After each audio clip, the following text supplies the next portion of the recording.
Welcome to another episode of the Refined Peasants podcast. I'm Wyatt. I'm Garrett. I'm Nick. Alright, let's get after it. Alright, and with Texas Democrats fleeing the state, the Texas Republicans have done some crazy shit in their state. It's not, which is kind of weird because I didn't think they could vote on anything. It's the Senate. So the House Democrats are gone. But there's not, so yeah. The Senate's still passing legislation that was sent to the Senate. Right. So what ended up happening was they were renewing their state curriculum, which they have to do every 4 years before the school year. So this is just the year that they have to renew it. So this is a typical thing that happens in Texas. Yeah, just once every 4 years, just to keep the curriculum updated, you know? Right. And they can update it specially if they want to, you know, if something big happens. But like, you know, a pandemic that closes down the nation for a year. Well, eventually, I mean, I think this will be taught in schools. It'll be a crazy... Yeah. Just like the Spanish flu. Yeah, exactly. It may be a paragraph, but who knows? I think eventually. But, you know, something like that will, yeah. But it's caught a lot of heat, and specifically in their history curriculum, it's not so much what they decided to teach, it's now what they have decided you no longer have to teach. So, let me just ask this first question to start before we go into, like, what they actually removed. So, Nick, let's start with you. So, like, how should we teach history and social studies? So, both of those, how should we teach those? Okay, so my thing with history is not there for you to like or dislike. It's there for you to learn from. And if you dislike history, good. You won't repeat it. I mean, so that's fair, because there's a lot of things that happen in history that a lot of people just don't approve of in the modern age. Like, I mean, slavery is a big one, obviously. Mm-hmm. The Holocaust. The Holocaust. Like, yeah. Damn, there's something I'm trying to think of, but I can't. It's not enslavement, but it's like... bondage? There you go. Specifically for, like, women. Like, selling women to husbands and stuff like that. Mm-hmm. You're going to hear a lot of things in history that, you know, happened, you know, maybe 100 years ago, maybe 1,000 years ago. This is just going to make you unhappy. Like, man, they shouldn't have been doing that, but that's what it's there for. It's for you to learn from and not make those same mistakes. So yeah, it's the main reason, like, I had a problem with them tearing down statues is because those statues are a great reminder of where we came from. And I don't think we should be taken down just on the basis that you need to learn. Now, if you want to move them, I am fine with that. If you want to replace them with something different, but I don't want them just destroyed. I want them to be put somewhere, like in a museum or somewhere where people can learn from our mistakes. See, I could have gone on board with that. Like, if you're like, okay, look, we don't want the statue of Robert E. Lee up in in Virginia anymore, but you don't get to tear it down in the middle of a hissy fit. Yeah. You know, people get to decide. If you want to move it to Gettysburg or somewhere where a battle took place that he did, that's fine. Perfectly fine with that. Mm-hmm. Don't just destroy it and get rid of that history and pretend like it didn't happen. Well, and that's a funny thing about history is there is no getting rid of it. People who want to educate themselves on it are always like, whether or not there's a statue of Robert E. Lee, you can always, if you want, go find the Civil War. Mm-hmm. It's just, you know, are people going to actually do that? So specifically, like, teaching kids history, you're saying we should teach them the truth, whether or not it may make them uncomfortable, comfortable, good parts, bad parts. We have to teach them the whole, history. And parents are probably going to be upset about this. I don't care if your parent is upset about what you're teaching kids about history. You got to teach all of it. You can't just teach the good parts. You have to teach the bad. Well, so here we're going to get into a little bit. So history is always written by the winner. Does y'all know what that means? I mean, yeah, but I may disagree. It's always spun in favor of whoever wins. So a war is always, if Hitler had won World War II, he would have spun the Holocaust, as bad as it was, to try to make himself look good. Right. He was doing the right thing. You know, on the other side, you have the Allies that actually won the war, and they paint Hitler as the devil he was. Right. But history's written by the winners, not by the people that lost. So it's always spun in one direction or another. What we're seeing here is kind of like what you're saying, is history was written by the winner, and they are trying to cover their tracks right now. So the only thing I said that's not true, Garrett, is, okay, so when we were growing up, going through high school, we were always taught the Civil War was fought on what? States' rights. I was taught states' rights. We I were don't know always about told you guys. Slavery was the straw that broke the camel's back. But that wasn't the main, that wasn't like the whole factor.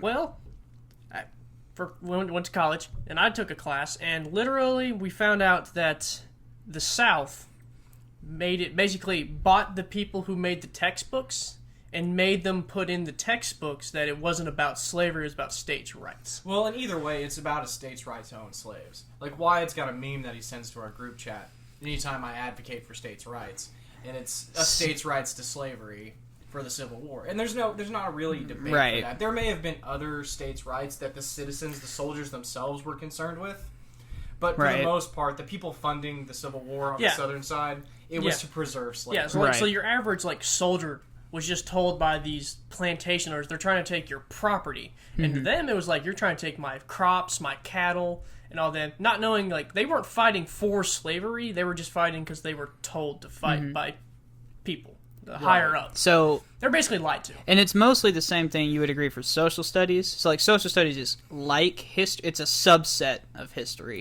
It turns but into it's history. For younger kids, right? It would eventually turn into history. Well, it's not like... I always thought social studies was a more advanced class, because you have to understand a little bit of nuance.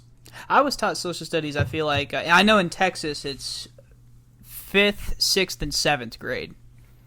Okay. So, those are considered social studies classes. How would you define social studies? It's a broad topic. Yeah, so I was gonna say it's the study of American society.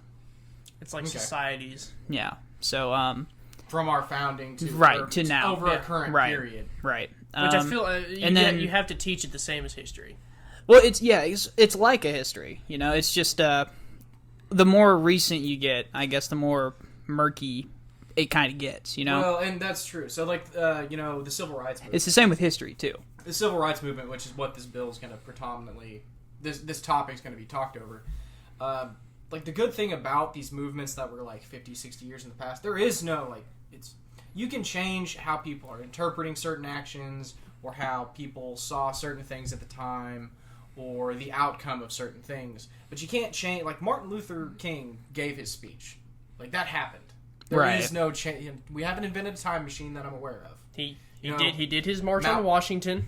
Yeah, he did the Million Man March. He did his speech, and he got assassinated. He was assassinated. There were the Martin Luther King riots. These are key points in his life, and in American history. Yeah, I was going to say it's key in American history too, and so I agree with what you guys are saying. That this stuff, you have to teach. It shouldn't be forgotten. You have to teach it. Because it's, if not, like Nick said, history can repeat itself, and if you don't like it, that's a good thing. It'll... No one reads about the Holocaust and goes, maybe I should do that. No one does, other than fucking psychopaths. Yeah, I was gonna say, people who are literally mentally insane kind of, say that. But no one reasonable is saying anything like that, and I think that's why... They teach it over there so heavily. Well, that's why, I abhor, on either side, I abhor Holocaust comparisons, because you shouldn't compare anything to the Holocaust that's not the fucking Holocaust. Yeah, right. Unless it's a mass genocide, you're not allowed to compare it. Well, and hyperbolics is just a thing. A thing in politics. Everyone does. I mean, you have Joe Biden saying, the Georgia voter law was akin to Jim Crow.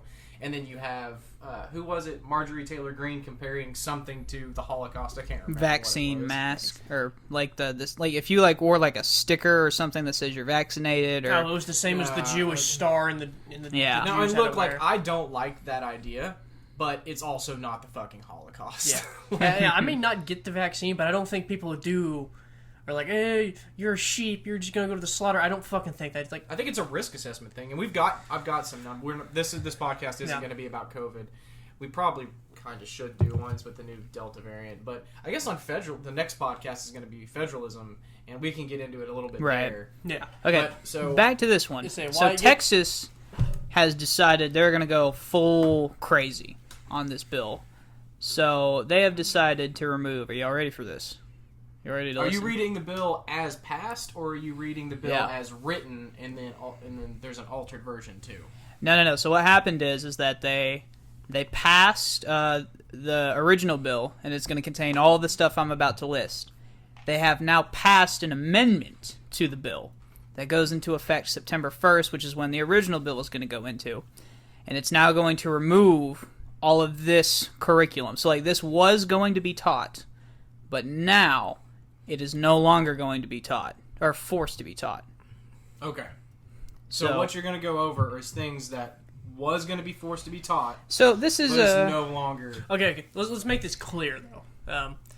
It is no longer required to be taught. Correct. It doesn't mean they can't teach it. It's just no longer going to be part of the core curriculum. Yeah, the state mandated curriculum. Right, which could arguably be worse. Yeah. But because I don't understand how that could be worse. Because then if you're a teacher, you can still teach about it. It's just not going to be covered on.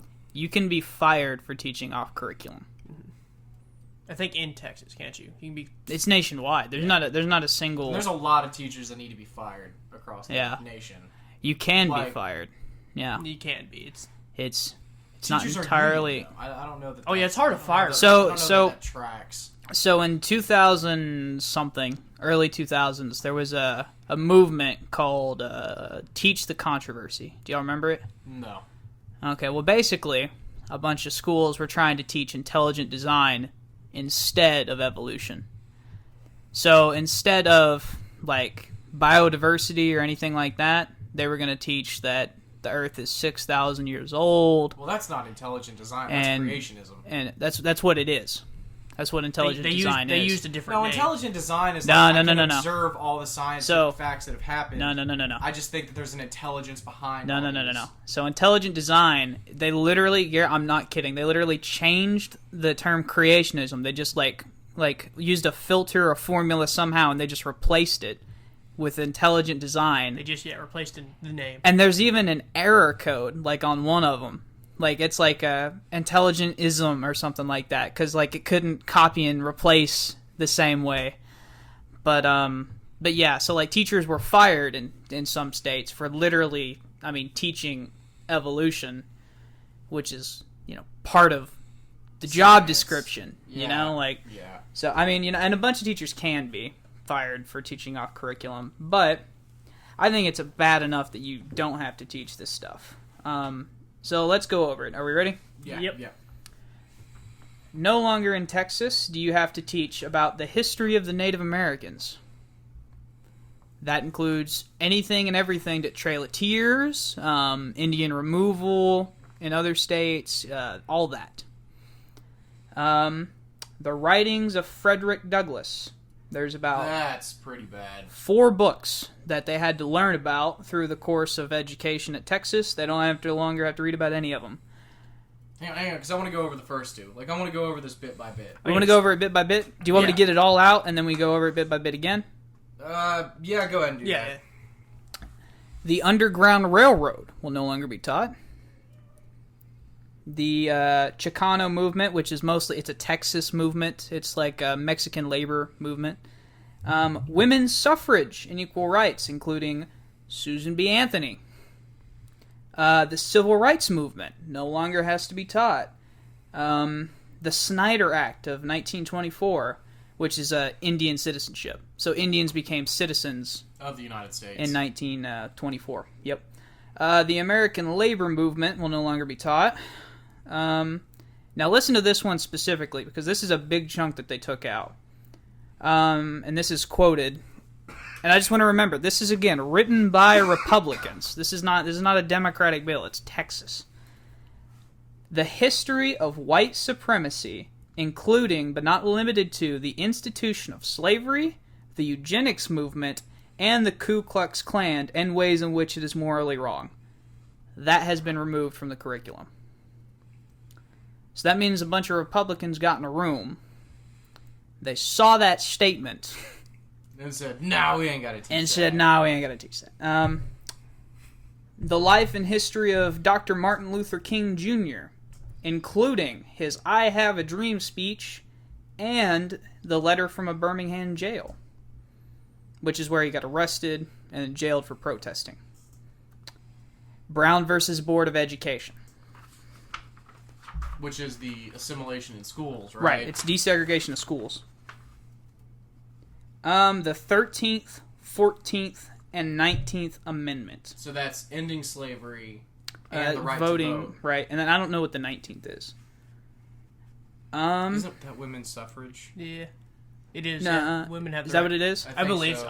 I'll Yeah, Nick, look it up for me. I think that's women's suffrage. The Life of Cesar Chavez, which is I guess it's a big deal in Texas. I just wrote it down. I wrote down everything, or highlighted everything that's not.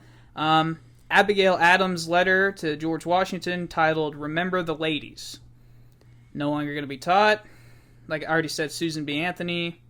The American GI Forum, which is about Mexican veterans that came back and they didn't get their benefits because of their race. And so that will no longer be taught. And the League of Latin American Citizens. So, we would like to go back and... okay, first of all, just baseline. You don't have to go to any specifics. So, like, what do we think of that all no longer being, quote, essential knowledge for Texas high school students? So that's not okay.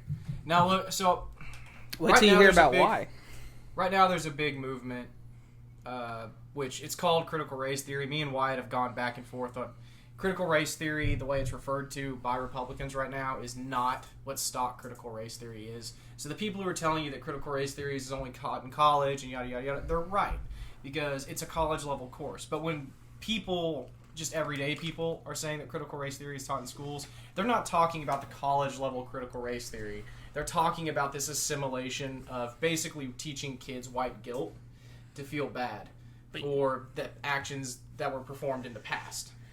So I think the idea behind this bill is that we're trying to counteract that and we're trying to prevent that from happening, but this is not the way to go about it. Like, you can't not teach about Martin Luther King. You can't not teach about women's right to vote or slavery, or what you need to prevent is these teachers saying you should feel bad because 200 years ago someone owned a slave. You know, like anyone who exists today, most people who exist today, had no hand in any of this. Mm-hmm. Mm-hmm. Nick, you are not the fault of your ancestors. Yeah. Okay. You know, but like I said, this is not the way to deal with that, in my opinion. But so I understand what they're trying to do. The reason it's just not the right way. The reason I got onto you about using that label is because not only were you using it wrong. And not only, because, you know, definitions don't mean anything anymore.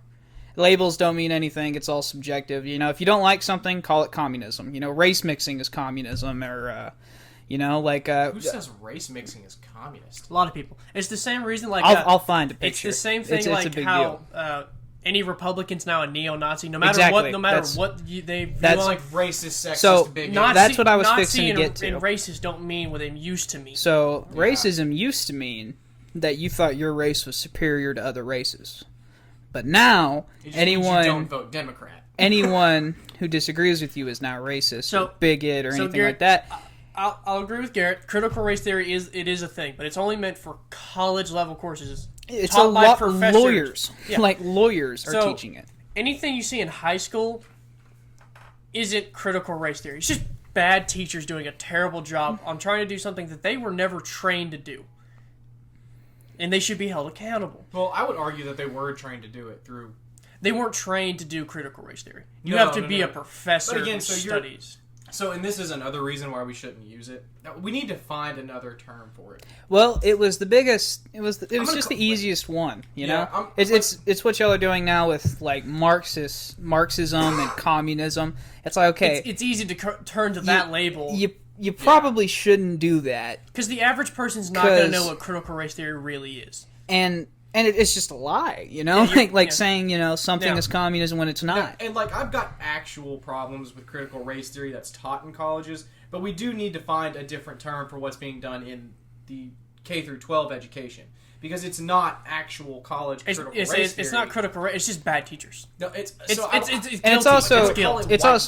not a macro problem either. It's like they're isolated teachers. I don't know that that's the case. Like, there are a lot of parents really pissed off about what's going on in a lot of different schools. And I'll tell you why. It's sort of like, nobody had a problem until they started using that label.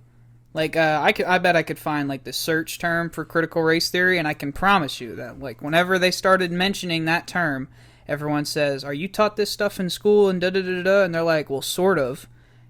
And then their parents were like, what the flip. Well, you know? and we'll cover it a little. Not bit that more. there aren't bad teachers. That's not what I'm saying. We'll but cover a critical race theory podcast but what do we later. back to Well, and there this? is- Hold on, back to this. What do we think about this? I think it's the dumbest thing I've ever seen on paper. Okay, so go ahead and tell us why, Nick, or tell us. Well, you know my views on how we should teach history. We gotta teach everything. And when you're saying the Ku Klux Klan is no longer essential to teach, Well, not just that. It said that you can't teach it being immoral. Yeah, they can't Like teach you why. can't teach that the Ku Klux Klan or white supremacy is immoral, and it's like no, it for sure is. Well, Garrett, we don't want to teach white guilt. We don't want to make white students uncomfortable. Okay, don't do that. That's not what I'm fucking saying. Okay? Garrett, I'm just saying we don't want to make white kids uncomfortable. You should no. It's not No, about no, making no. them uncomfortable. No, it's no, about I don't- making them feel guilty for No, hold something on. they have no business. yeah, feeling yeah. Why guilty for. should my kid feel uncomfortable and because that's why how it we- should be. You should feel uncomfortable when talking about lynching. But you shouldn't Good. be made to feel personally guilty of lynching. You shouldn't be Makes made you not to wanna feel li- like it's make- because of you that those people No, were no, lynched. no offense, but when you, no offense, if you do feel guilty, one, you shouldn't. You had no. I don't think you should feel guilty. But I if think you should do, feel- it's a good But it's way to end subjective racism. emotion. You know what I mean? Like, Guilt is a natural feeling, especially when you're talking about these kind of subjects. I don't think so. Like, you can be saddened by the fact that white people own slaves, but I don't feel guilty about it. yeah, and I think that's what we're conflating. Is So, like- sadness. So for different guilt. people feel different emotions. So like you may not feel guilty, but the kid next to you might, even though he had nothing to do with it. Even if the teacher wasn't trying to make him feel guilty, he's just like, "Wow, look at what white people did." Well, and part And of I'm that is white. because Now, if your teacher's going to like every white kid in that class goes, "You should feel guilty," you know that's a problem. well, so that's and that's what I was going to get to is because Right. if you're a cis white straight male Christian male, you are the root of all evil to the Democratic Party, and it's like by virtue of your very race, you should feel guilty because by having your privilege, by refusing to acknowledge your privilege, by this, that, or the other, you are just perpetuating these same things over and over. So again. I'll be honest with you. I think that argument is silly. I think because you're- I don't know that anyone's actually taught like, hey, in order to get an A in my class, you have to acknowledge your white privilege. That's not. But I'm going to go on that. They did threaten to suspend kids at an assembly for if the white kids didn't apologize to people. What do you mean? So I'm just not aware of They it. an assembly, and the white kids, one by one, had to stand up and apologize to a black student and a female for being racist and sexist. And if you didn't, they For just being white, or For did just they, being did they white. do something No, to the just for- kid? just for or- under being- threat of suspension. under threat of suspension, every white kid had to stand up. Okay. And then on Every top white of that- male, every white male. And Okay. on top of that, So, you have Washington you have to State. take that, right? I understand that have there's to- an isolated case, but that's still... And you have to deal with the consequences of that. So it is not like the state is requiring No, I Washington that State you is. take. What is Washington State teaching? Washington State. Fuck. I'll have to look it up again. But I sent it to Oh yeah. No, so it was diversity stuff. you. No, it wasn't. That's No, all it was. wasn't. Look at the That's labels of guys it. Yeah, equity. And no. I'll look it up again and we can talk about What's it wrong with later. But there are states that are at least one state that is mandating what I would call white personal guilt for things that you had no business being guilty for. But okay, Back to Texas. so we're gonna go to this because here's my problem. So I think we can So all you- agree you've got- this is preposterous. I right? am going. So here's my thing.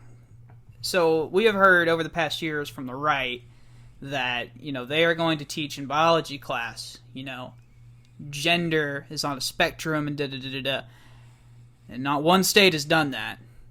The most you will get, if we're being lenient in good faith, is that in a politics or like a current events class, they're talking about trans rights.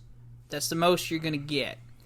In biology class, every state has to teach XX, XY from birth. That is fact. Very rare case, XXY. Right. Very rare. There are exceptions There's intersex from people. from birth, right? Defects. But this is an actual example of whitewashing. like this is an institutional from state down. You no longer have to teach this. And they were comfortable teaching it before. But suddenly they have decided that wait till I get to the quotes of some of the people that defended some of these stuff, because we'll get into that I think the defense of this is going to be like, look, we just don't want these topics being used to making our kids feel guilty for something they have no business feeling guilty about. And kids should not feel guilty for what they're being taught, but you better learn from this. I cannot like teach. I said, there's a difference between feeling like sad that the Trail of Tears happened So look, and feeling personally responsible. If I am a teacher in Germany, I cannot control if a German kid feels personally guilty about the Holocaust.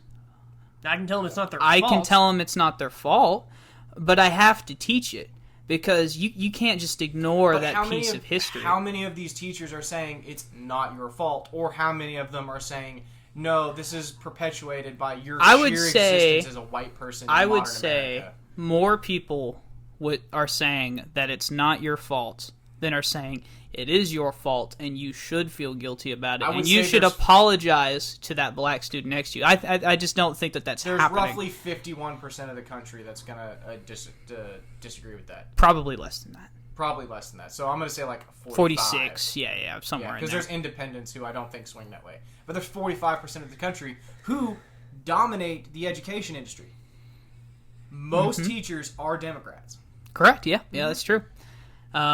So I think what you're saying is that's not... Okay, no offense. That's not the teacher's fault. Whether the teacher is Republican or Democrat does not matter. No, but it gives you an inkling into their political beliefs. Yeah, but politics. I think you're trying to politicize education. Because education is politicized already. Everything's politicized. I had a Democratic teacher, and we could talk politics all day in class, and she never pushed any ideas on us. We never pushed any ideas on her. We just had a discussion.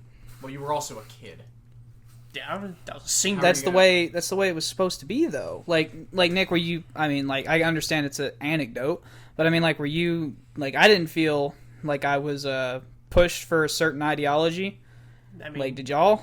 I mean, I asked my teachers, especially my science teachers, about they're like, no, that shouldn't be taught in like school. Science class was taught mostly science stuff. We also grew up in rural Oklahoma. I'm with you. This is not where a lot of... Right, I admitted it was an anecdote. But, I mean, like... We didn't go to a big high school in Austin, Texas. Right. Like, this isn't... You're equating, like, a rural district in Oklahoma to what could possibly be going on in big cities. I admitted it was an anecdote. I know you did. I know. I didn't equate anything, did I? Yeah, you... Okay. You know what I'm saying? Every time. I'm just saying, but No, you're just irritating. Okay, so look, a bunch of Republicans got in a room, and they decided, you know what? Native American history is no longer essential to teach in class. Nick, you agree? Okay, so again, we're from Oklahoma. If they tried that in Oklahoma, I can see how that's a huge deal. That is a huge. We are literally where we sent the Indian Nation. Home of the red man. So literally, if California did that, I wouldn't give a fuck. Texas don't give a fuck. Why? Because I mean, so the argument against that would be like Indians were moved from everywhere. Yeah. You know, like Florida needs Indian heritage because we kicked a lot of Indians out of Florida. So Oklahoma is our history is the history of the Indians. Yeah. It is taught heavily here. Indians and outlaws. Now you need to teach the Trail of Tears. You need to teach the Removal Act. You need to teach things that. The next one. Garrett, what did you think about the Native American stuff, first of all? I'm really, and it's going to be pretty much the same for all of these, is you need to teach the history how it happened. My big problem is going to be with people being made to feel guilt over these things that did happen. So what do you do if a white kid, if a teacher totally teaches it, doesn't intend anything to make a kid feel guilty, but a kid feels guilty, and he goes to his parents, he says, Mom and Dad, I can't believe that people did that. And, like, white people did that. And, like, I just can't believe it. And they feel guilty, and they express that to their parents. What would you tell the parents? Because the parents want their teacher fired now. What would I tell the parents? Yeah. So, you ask them what the teacher told them. Mm-hmm. Find out if they were trying to imply that this person was guilty or not, or if they're just feeling guilty because... They read about the Trail of Tears. Yeah. Right. And it's like, okay, if the teacher didn't do anything... We'll just give them the benefit of the doubt. Let's say they didn't try to push any ideology or whatever. And it's like, then you sit the kid down and you're like, look, horrible things have happened throughout history. throughout, I mean, since the dawn of time and since before written language, humans were probably committing atrocities to other humans, right? Right. Like, we can probably all get on board. But you are not responsible for what people before you did. You're not even responsible for what your parents did. You're responsible for what you do. That is it. And I don't think anyone is teaching, at least on a macro level, anything to the controversy or anything to the contrary. I just don't think so. I think they are. And why? What evidence have you seen? Because a lot of parents are complaining about their kids mob mentality. A lot. And that's a good point, Nick. And that the perpetuation of Democrats' rhetoric saying that if you are a white male and don't acknowledge your privilege and this, that, and the other, you are responsible. You are racist. See, I don't think Democrats are escaped from politicizing this issue either, but I think it's reactionary. But Nick, what were you saying? I'm just saying, mob mentality is a very powerful thing. So you may see a bunch of parents get upset, but how many of them actually were affected by what happened? And a lot of this is because the parents were taught a very different education than we are taught now. You know, like our parents were probably taught states' rights, that slavery had nothing to do with it. They were probably taught... hell, we were taught it was states' rights, not slavery. They were probably taught that the Klan was founded by a Southern general and the Black Panther Party were domestic terrorists. You know? Well, they're both domestic terrorists. Yeah. But they were only taught one of them were domestic terrorists. And as a matter of fact, I bet I can find the screenshot of a textbook in Texas that said that the Bill of Rights and the Constitution were an amendment or a covenant between God and Moses. And they were going to try and teach that to kids in public schools. Yeah, no. And it's like, that's not okay. It wasn't until very recently that you could teach evolution in school. Yeah. Yeah, a lot of people don't realize that. A lot of people that is not teach far. that. You know what I mean? Yeah, it wasn't that long ago. I mean, a teacher would get fired for teaching evolution, which was... There was a whole court case about it. Which was literally, in the 20s, right? Mm-hmm. The Scopes monkey trial, right? Yep. And we were fighting it 100 years later almost. I think he went to jail. Yeah. It was you could go to jail for even uttering the word evolution. The whole reason they brought that, they weren't going to fight it, but you know why they did? They wanted to bring it to the public. They wanted to bring it to the Supreme Court. Yeah. Oh. It was all just to get it out there. They knew they were going to lose. Yeah, so they lost on purpose. And literally Scope said, "I'll do it." Just to stir outrage, then you can't teach. You shouldn't be teaching creationism in schools. So because that's a religious ideology. They knew they were going to lose. Yeah, they knew they were going to lose, but they knew the Supreme Court. They got a chance. Yeah. So if they lose and they appeal, right? Supreme Court has a good chance. And the Scope, they ended up winning, right? I think later on. Because I know he went to jail. He lost the first. Yeah, went to jail for teaching evolution. But this is kind of besides the point here, because we're not talking whether or not evolution should be taught in schools. No, but you see how different times taught different things. Yeah, and I understand the principle here. I'm just saying this isn't a good way. But I'm saying history repeats itself as a cliche, I guess.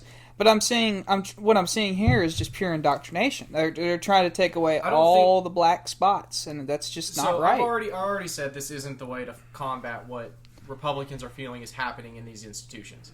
This is not the appropriate way to handle this. Right. Okay. But a lot of Republicans are feeling like it's already indoctrination. It's already not like these particular topics. Not these particular topics. And it's not just in Texas. So there's a lot of governors that are passing a lot of legislation that may not be particularly influential in their state, but they're taking a stand on Republican issues. So like in Oklahoma, I don't think that critical race theory or whatever the new term we're going to come up with to call it what it is, teaching white guilt. I don't think that's a huge thing here in Oklahoma. It might be in Oklahoma City or Tulsa. You're afraid of a domino effect. No, people feel like there's already indoctrination going on the other side. Democrats are already indoctrinating kids to feel bad for things they have nothing to do with. Yeah, so a domino. You're scared that it's going to eventually tip a domino, and then all the states are going to be teaching this. So I'm going to be honest. No, what I'm saying is people are governors in certain states and legislatures in certain states are trying to do something to help ease Republicans' worry about their kids being indoctrinated into white guilt. Look. And this isn't the way to do that. Again, but We're seeing a pattern here, though. what pattern? So we saw it with, like Nick said, with evolution. We saw it immediately after the Civil Rights Act, teaching about like women's history and stuff. Like this is all very recent stuff that all this But this became. isn't. This isn't recent. This is stuff from 40, 50 Right. years, It's- 60 years ago. So this is stuff that has recently been taught, and then we're regressing back, right? I don't think so. I mean, when did they start teaching about the Civil Rights Movement in school? In Texas, I would have to look it up, but it's within like this particular curriculum is only like 12 years old. Okay, but they change it every 4 years. Like, that's not... Well, I would be willing to bet that the civil rights was probably added at some point around there. No, I'm willing to bet it goes back farther than that. I'm Well, trying to how say, much modern like, history do we learn in 80s. high school? I mean, I didn't ever learn about define Reagan or modern. Kennedy. I mean, I like learned about Reagan. I learned about Kennedy. Yeah. I didn't learned learn about any. communism I didn't in learn Russia. about any of that. But I think we got all the way but- to so, our class got all the look, way up to it Desert Shield, Desert Storm. Yeah. really. Yeah, we got just Oh. to. That's the way it was. we Maybe there just- wasn't enough time in my class. Or We something just like got. that. We barely talked about 9/11. 9/11 was like the last thing we talked about because we Really. watched a movie about it. But that was the last thing we could talk about before the semester was over. Which also could do with curriculum changes, too. So, but fairly recent. This at least curriculum right here is fairly recent. But but what we're seeing here is the pattern of so like with evolution again, we saw that a bunch of parents, they said, don't ruin the faith of my child. Teaching them evolution will make them go to hell, or it will make them turn gay. Whole bunch of bullshit that wasn't true. It wasn't based on fact. It wasn't based Right. on evidence. And you could find, specific segments where you could actually justify their outrage. And then they took that, they blew it way out of proportion, and they said, see, they turned my kid atheist. And, it's like, well, look, your kid has a right to an education. That's just personal opinion. It happens to be the opinion of our country, too. It's in our Constitution. You're guaranteed K through 12. Compulsory, too. Right? Yeah, you have to go. You're forced. yeah, if you don't, your parents go to jail. Exactly. So, and I believe it should be a quality education. I don't think it should, miss any of the bad parts out. And I think this is a reactionary thing out of fear. And I don't think this is... If this is reactionary... well, then what do you it's think to caused the- this? What caused this then? So, speaking as a parent and as a Republican, what I think a lot of parents are feeling... It shouldn't even be like that. It, As a parent, I understand, I but think as they're a using these topics, which who's I agree should they, be if you don't mind Democrats. me? Okay. Democrats who run the educational system. That run In the Texas. that run the teachers In Texas, unions. huh? Yes. I don't understand. Who wrote this It's bill? like Who writes the curriculum? But when they try to change the curriculum, you're going Republicans. to bash them. Republicans. Because you're saying you don't have to teach the Ku Klux Klan is immoral. But I'm not... Okay, Which okay. he has admitted he is against. is God immoral. But damn it. what I don't What I'm understand saying is 70. I'm gonna spitball. 75% of educators across the union are Democrat. okay. Okay, So- that's a spitball. Okay, I'm gonna go ahead and say that. 75% of educators. What Republicans are afraid of is these Democrats are going to use these topics and teach them in an inappropriate manner as to instill white guilt and Democrat ideology onto their kids. And I will stand by what I said. I mean, even the way you described it, it's out of fear. And it's reactionary. It's trying to get ahead of the problem. So it is reactionary. It is trying to get ahead of the problem. Yes. Or what they view- And stop they the thought- problem they They thought They view it as a problem. they thought this was the best way to do it. Can we all agree that if teachers are using these points to instill white guilt into children, that is a problem? That is Okay, a look. problem, but that is a teacher. That's an individual But problem. If you how are- can you fire teachers when they're unionized to the level they are? When you're a member of a state union, it takes, in Oklahoma at least, almost a literal act of a congressional committee to fire you. Okay? So, the term it takes an act of Congress means, well, fuck, it's going to take, a shit ton of work. Right. And forever. So how are you supposed to get rid of these teachers when they're so heavily unionized? They're so heavily got job security, tenure. I mean, I don't think they get tenure. Tenure is mostly in colleges. No, they have tenure in high school. Yeah. Okay. But so when you've got these teachers who you literally can't fire, they can teach whatever they want. You have to get them teaching. So, performance-based firing, like you said, that's hard. Because in general, like, all students, like, typically underperform their funding. So, like, what their funding says that they should score, like, every teacher underperforms. So it's hard to fire a teacher if they're not passing these tests. So that's why a bunch of these tests are going away, too. So basically, the only thing you can fire a teacher for these days, really, is like interactions with students. Exactly. So like putting their hands on a student, and because if they're teaching, sexually too. Yeah, you're more likely to get touched by a teacher than a Catholic priest, which is hilarious. That is, because that means they're touching a lot. That's a lot of kids. Still less likely than a Baptist. Still less likely than a Baptist. Interesting thought. Is that true? Mm-hmm. Yes, more likely than Catholics. Oh. Yeah, but so Baptist. Specifically Baptist, which is an odd one. I was like, that's weird. So odd. But anyway, so stuff like that. It's a little different for like coaches and stuff because theirs is it's a different type of performance rating. But and then you've got the touching of students. It's hard to do performance, but teaching off curriculum. So now it's easier to do kind of what you're advocating for. So like if you have a social studies class and they want to teach about what life was like in the 1960s for a black man, and if a white kid feels guilty, goes home, tells his parents, well, it's no longer part of Texas state curriculum. It's a lot easier to fire you now. Right, but then so I don't think that this bill, again, for like the fifth time this podcast, I don't think this bill is the correct way to address what Republicans are seeing as a problem. And we can get into at the end of this podcast what I would like to see. So why would Republicans vote this? And why is this becoming popular in Texas? Because it's a simpler solution than what a lot of actual better solutions would be, which is often the case. People will just vote for what seems easiest and best right off the bat because this seems to solve your problem and let you fire those teachers easier. But what I would say is you still need to teach these, and we need more teacher accountability. And really, ultimately, what I would like to see is school choice. I don't think that... Okay, so hold on. We're going to we will do a school choice podcast, but we're staying on topic here. We're talking about this bill right now. We haven't even got past the 2 points. Yeah, so they're not teaching Frederick Douglass. Why, as a Republican... if we're going to politicize it, why not politicize it all the way? Why, as a Republican, would you not want to teach? I don't understand. So I don't have a problem. Again, I don't have a problem with any of these subjects being taught in school. I never learned about Frederick Douglass. So I learned about Frederick Douglass. He was a paragraph, maybe in my textbook. Yeah, but he was a really dominant figure. He ran against Lincoln, didn't he? Yeah. Yeah. So he was a pretty dominant figure in American politics.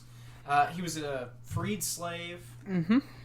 Self-made man. I mean, he's got a really literally rags to riches story.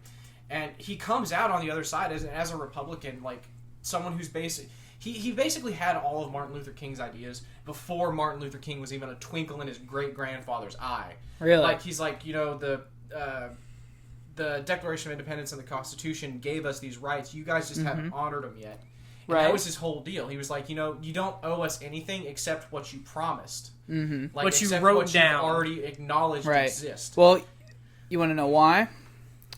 So this is quoting. This is the name of Frederick Douglass's book, the Book of Negroes, and let me find. There's a specifically one about him as a freed slave. He said July 4th means nothing to us. It means nothing to African Americans. Yeah. That's where the they were getting taught that in Texas. Do you think that played anything to do with it? I mean, I don't think so. I mean, really? So okay, then why else? It might play something into it if they're teaching. If they taught to Frederick Douglass, he said July 4th meant nothing to blacks. It didn't to them at that time. I don't have a problem with that. To black people now, it doesn't. To them, Not like really. like I have asked many of my Amendment? African American friends, and they've known about Juneteenth for as long as you and I have known about July 4th. So, it to them has been celebrated. That's something we should probably talk about at some point. Like this cultural separation between Independence Days within our own nation. Like that's a little. I don't know. We either have to. I think it's gonna end up being like we have to pick either Juneteenth or July 4th. And honestly, there's a solid argument for both because at least on Juneteenth, there's like, okay, we fully recognized everyone. I say we celebrate both. I mean, and we can. Like the birth of America. You'll never get it both as national holidays. You'll never get both. Well, they are. Juneteenth's already national. Is holiday. it? Yeah. Huh. But Biden. Good. So now, but so on Frederick Douglass. So I understand in the context of Frederick Douglass's lifetime, July 4th didn't mean anything to them. Now I think July 4th to modern, post 1970 African Americans, July 4th should have the same meaning to them as everybody else. But I also get that that's a lot. That's a 200 years or 100-year span where it meant nothing to you. So and it's a little difficult to overcome. No, I don't think there's anything wrong with teaching them their words. Again, my problem with all of this is because your problem is he's being used as a weapon. He is considered critical race theory to the people who took him out. He is literally Frederick Douglass is the living example of what critical race theory actually is. Like actually is or white guilt. Because I'm gonna. White should be guilty for what they did to Frederick Douglass. Well, yes, absolutely. But okay, no. I don't feel guilty about what happened to Frederick No. Douglass. Yeah. See, and that's the point. White should. You just said it. White should feel guilty for what they did to Frederick Douglass. The whites. Okay. I'm a white. The whites who did it. Okay. There you go. You must be very specific. But they're not. I will try to be. But they were not, were they? No. And teaching about this and telling them, see, they didn't realize the error of their ways, that is considered critical race theory. See, okay. Again, and then going over institutional, like, another one I forgot, the Dred Scott decision. Basically, a Supreme Court case that said, hey, if your master dies, the slave is property that can be given. Yeah. To the widow or like a cousin, you are inherited property. It's a liquidation. So in the context of the times, slaves were deemed, and it's wrong. I'm not trying to. Right. They were liquid property. But we are no longer going to teach about that, which I mean, none of us would deny. It's a black spot, and it's a real example where the courts got one wrong. Yeah. I mean, not according to the Constitution, but according to morality.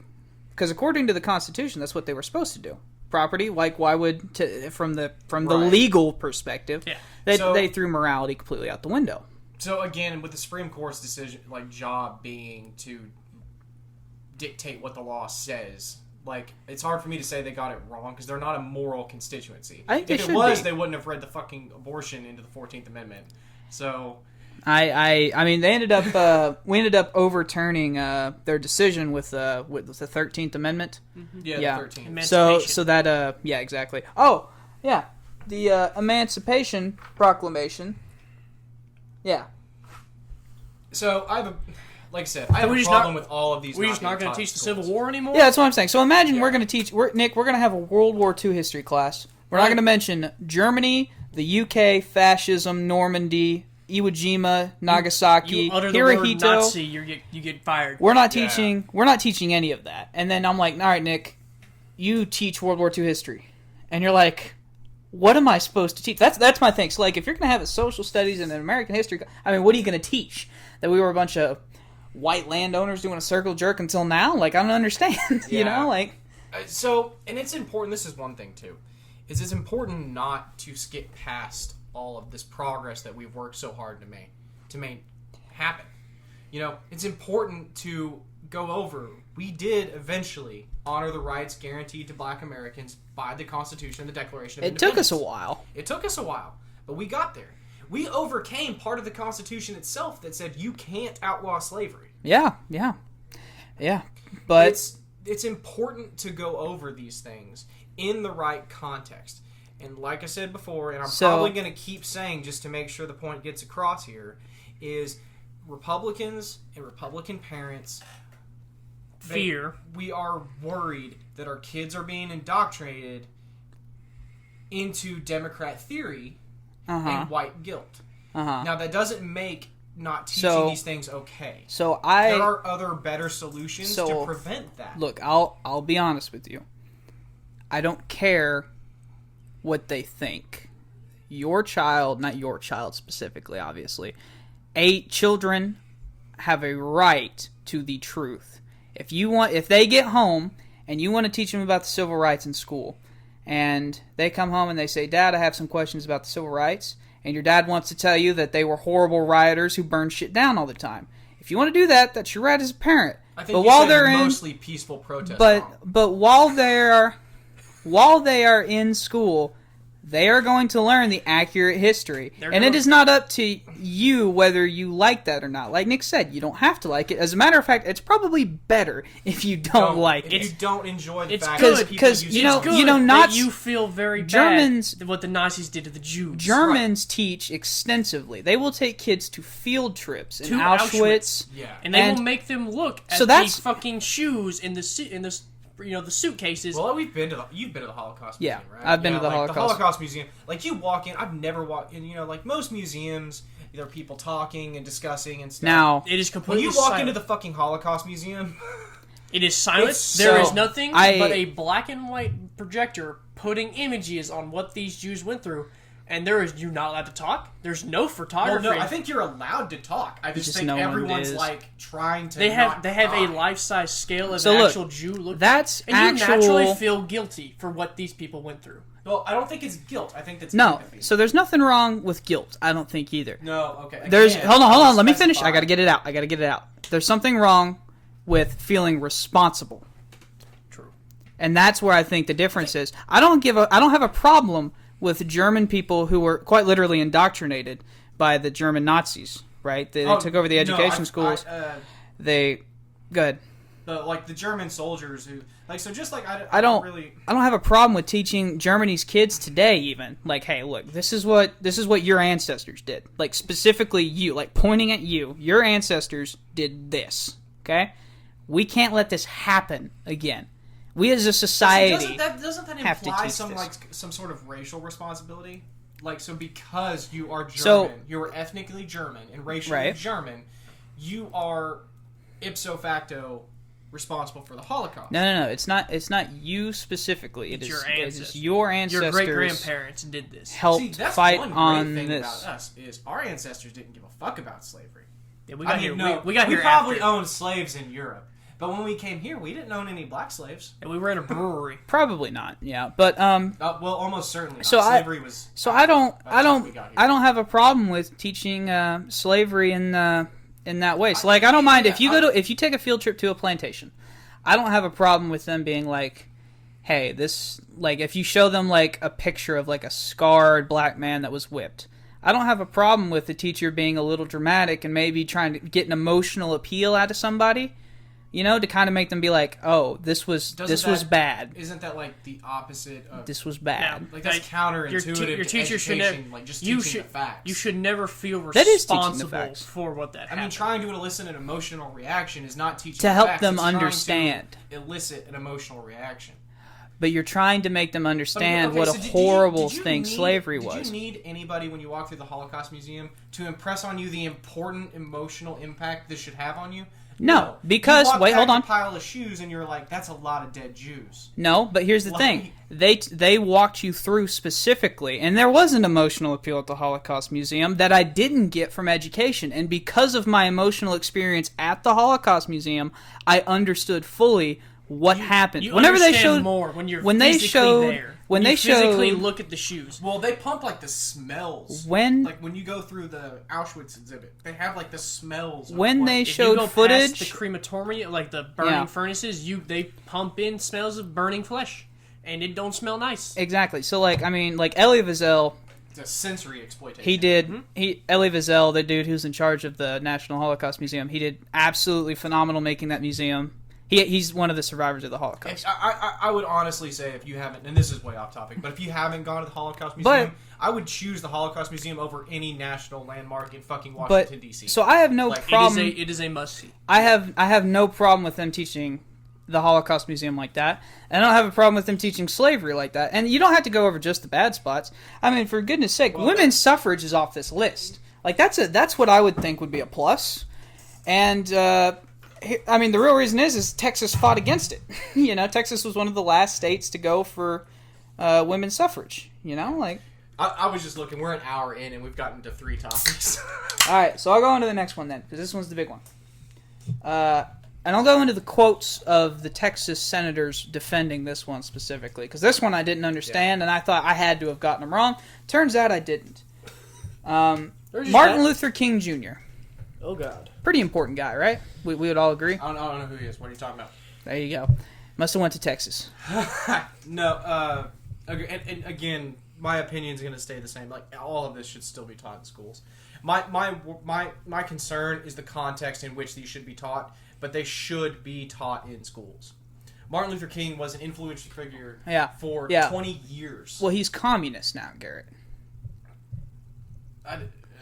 So they asked a man, Chris Wallace, interviewed one of the senators who voted on this. Mm-hmm. They asked him, why specifically this? Did you personally want this pulled from the bill? And he said, we don't teach critical race theory or Marxism in Texas schools. So, what? Specifically Martin Luther King. This is not like the whole thing. So hang on. So go ahead, Nick. So I don't remember mine. Either he's the dumbest motherfucker in that room, or he just doesn't know what the fuck he's talking about. That was all he said on the answer. He answer. doesn't know what Marxism is. So really, Martin Luther King wasn't a Marxist? Yeah, he wasn't a socialist. He was probably a socialist. He was definitely a socialism. Socialism isn't Marxism. Okay, no to them, offense. they don't know the difference. No right, offense. but they're too fucking stupid. He's probably throwing that word out there to make it seem like it's a worse. trigger word. Yeah, it's the same as being called a racist, or like we went back to. It doesn't mean the same as what it used to. It doesn't mean It's just anything. a word So to make now, any counterpoint you make invalid anymore. Now, Malcolm X was a Marxist. He was an anarchist. Okay, no. Malcolm X was a Marxist. I would dude's classify, a black supremacist. I would classify him as an anarchist. He wanted to watch the world burn. He just wanted to watch it all foil. My thing with anarchy but anyway, go ahead. is nobody wants anarchy for anarchy. They want anarchy until they can take power. It's the same thing that happened in Portland, where that guy's like, yeah, we're all gonna fuck shit up until he's the one who has all the guns, and now he's a rap king of Portland, Oregon. The rapper who had only had the guns. Anarchy's never around for long. It's whoever's got the most guns comes to power, and then you're just a communist, or a fascist, either one. But anyway, Martin Luther King is a socialist, okay, but I really don't even think he's a socialist like we would. He's not AOC. He's not Bernie Sanders. I don't think so. Have you ever listened to his quotes? I haven't read a whole bunch of Martin Luther King's specific documents. I would recommend the person. He is literally advocating for the rights of individuals, which is he's arguing for reparations. He is. He did argue. But he's arguing more. I must have missed the part where he argues for reparations. He did go to school in rural Oklahoma. Garrett, Martin Luther King Jr. went to school in rural Oklahoma? I said you must have went to school in rural Oklahoma. I don't think he was they don't arguing teach for that like... part. Yeah, but so did y'all, but y'all learned it. Yeah, I learned it from other sources. I don't think he was looking for like, you have to pay each individual black person this amount of money. He just wanted the rights they were guaranteed. That was my understanding. No. Frederick Douglas wanted reparations. Like, Frederick Douglas wanted reparations. He wanted for their labor. That's not reparations. That's payment. That's compensation. That's a wage. Damn unions. It's what they were owed. I agree. But anyway, Nick, what were you saying? I was saying I think he wanted where you would put money into black communities as reparations. So investment. Yes, which is that's what he wanted. Which is what a bunch of them want now. But they are getting nobody wants an $80,000 check for each black person. Nobody wants that. Except for a few crazy people. And not politicians. So some people want an $80,000 check for black people. Well, honestly, who doesn't want an $80,000 check? I don't want it. I know the taxes on it are going to be stupid. Not these Biden programs it's progressive. Not if they don't tax it. Oh, they're going to fucking tax it. It's the government. Fucking ass. Nick, it'll affect the lower class. They're going to tax it. Yeah. But no shit. We don't But no. Amazon. So that word you threw around earlier in Washington, what was the word? Do you remember? That they're teaching. That's technically what Marxist, communist, whatever it is. Equity. So Martin Luther King is a big equity guy. So Marxism is. Equity is a Marxist principle because Marx and Engels advocate for equity. Like equity is equality of outcome. Everyone ends at the same. Everyone's equally poor is what you'll hear on the right. is everyone's equally impoverished.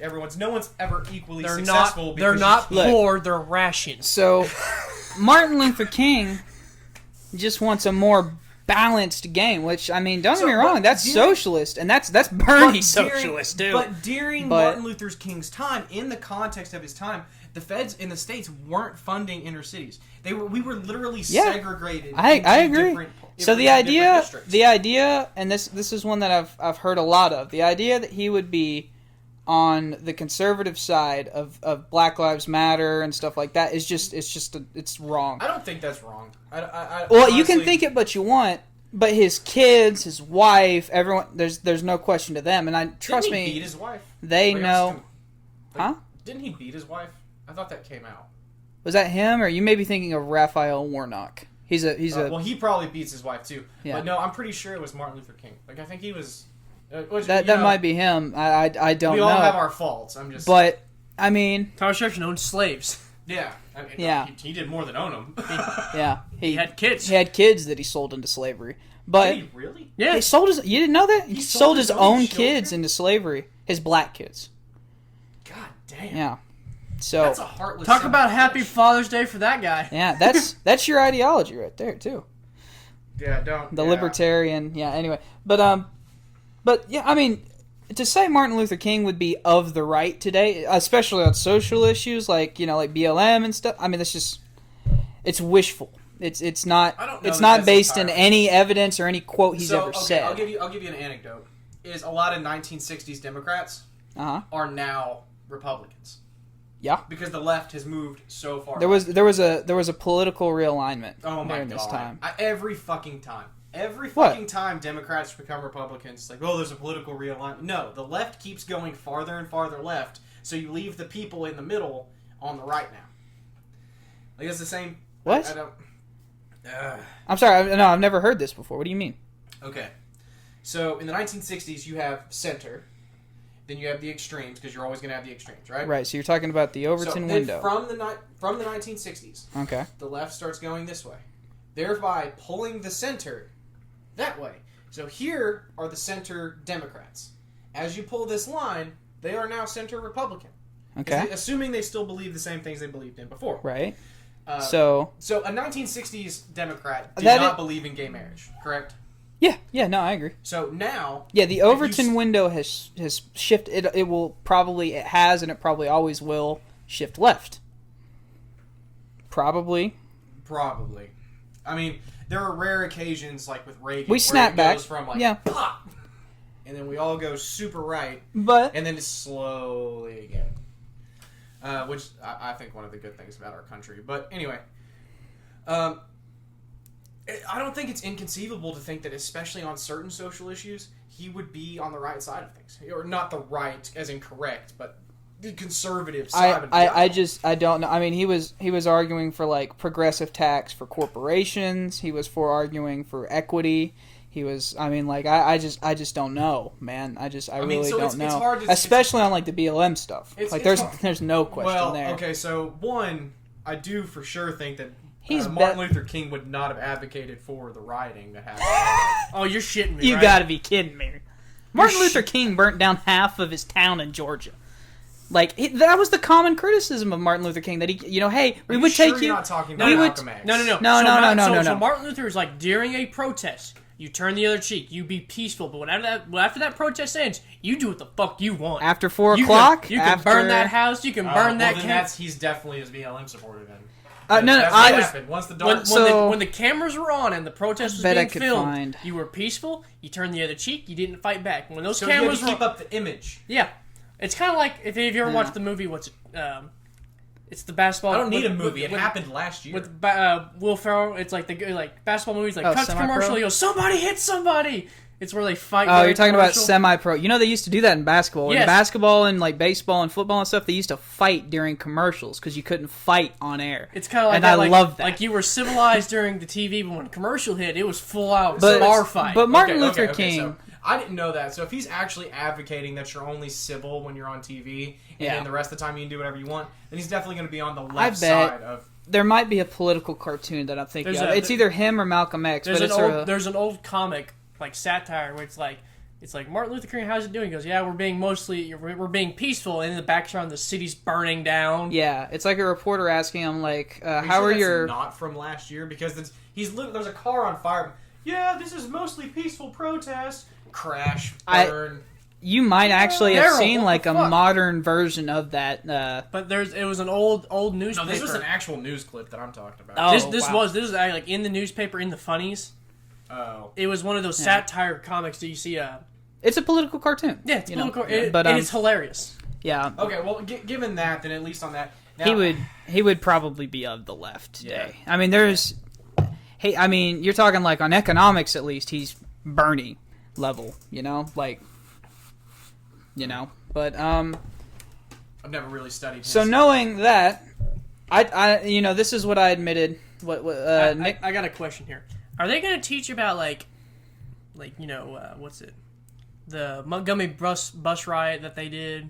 It just says the Is it just civil specific- rights is- movement, and then it subsets Okay. a few of the So key that's ones a lot of different... that you That's have to all teach. of the 60s, 50s. Yeah, what are they going to teach in social studies? Like the study of American society? What are they going to teach when JFK I mean, and, just civil- and LBJ get there? Yeah, civil rights is going to be a big deal. Like, what are you going to teach? There's a big chunk of why Communism is bad. communism. That's the only other thing going on in this era is the Cold War. Yeah, and so, I mean, kind Are they going to replace it with right. McCarthyism? I think this is a I symptom. don't think they'll replace it with McCarthyism, Nick. I think this might be a symptom of McCarthyism. I think that's, like, a bunch of this stuff has become the buzzword, and they're scared that it might be taught wrong. So McCarthyism is one of those things. Like, so the MacArthur trials, or MacArthur or McCarthy? McCarthy. The McCarthy trials were bad. Like Reagan literally- was there. Yeah, it's not great. But We and killed can't- an innocent can't- family. That's one of that's yeah. And, Innocent family died because of it. because they got labeled communist, and that's you can't have that. It was a modern Salem witch.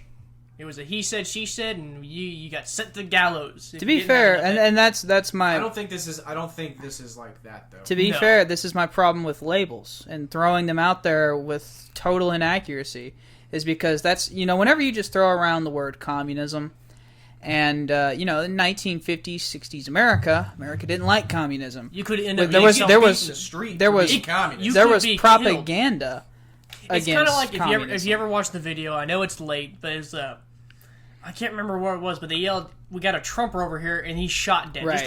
Oh yeah, they shot. Yeah. It's kind of like that. Danger's like, okay, that's where politics went too far. If you're dying just because someone said you voted for someone else, Yeah. That's you wrong. know you're in the wrong. There's a bunch and of that's wrong the problem there. with labels nowadays. No, is So- it's wrong on one party.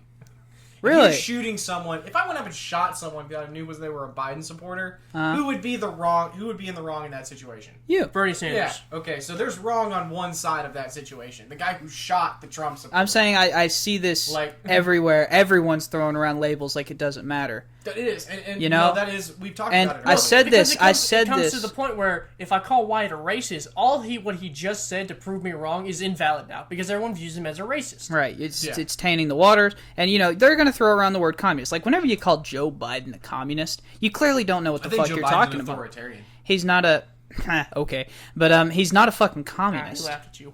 because. To say Joe Biden's not a capitalist, Now- you're either ignorant now or the you're just dementia intentionally patient- I lying. didn't say he was a communist. I didn't say you. authoritarian. I didn't say you If said anything, he was a he's a communist. dementia patient. But that's what they're. He is a dementia patient. That's what they're There's no advocating argument. for. That he is a communist and that he's going to come eat your babies or worship Satan. Now, I don't know what the new QAnon thing is. I know 30% of this country believes in it, though. You don't Which believe Joe scares Biden me. eats your babies at night? I don't know. Dude, if You're he just is, you're just if he missing. is, then Satan is screwing him on that deal because he is not But- okay. Like, So- I think if you're gonna make me eat babies, I better be immortal. So look, I better at least make a full sentence. I made No shit.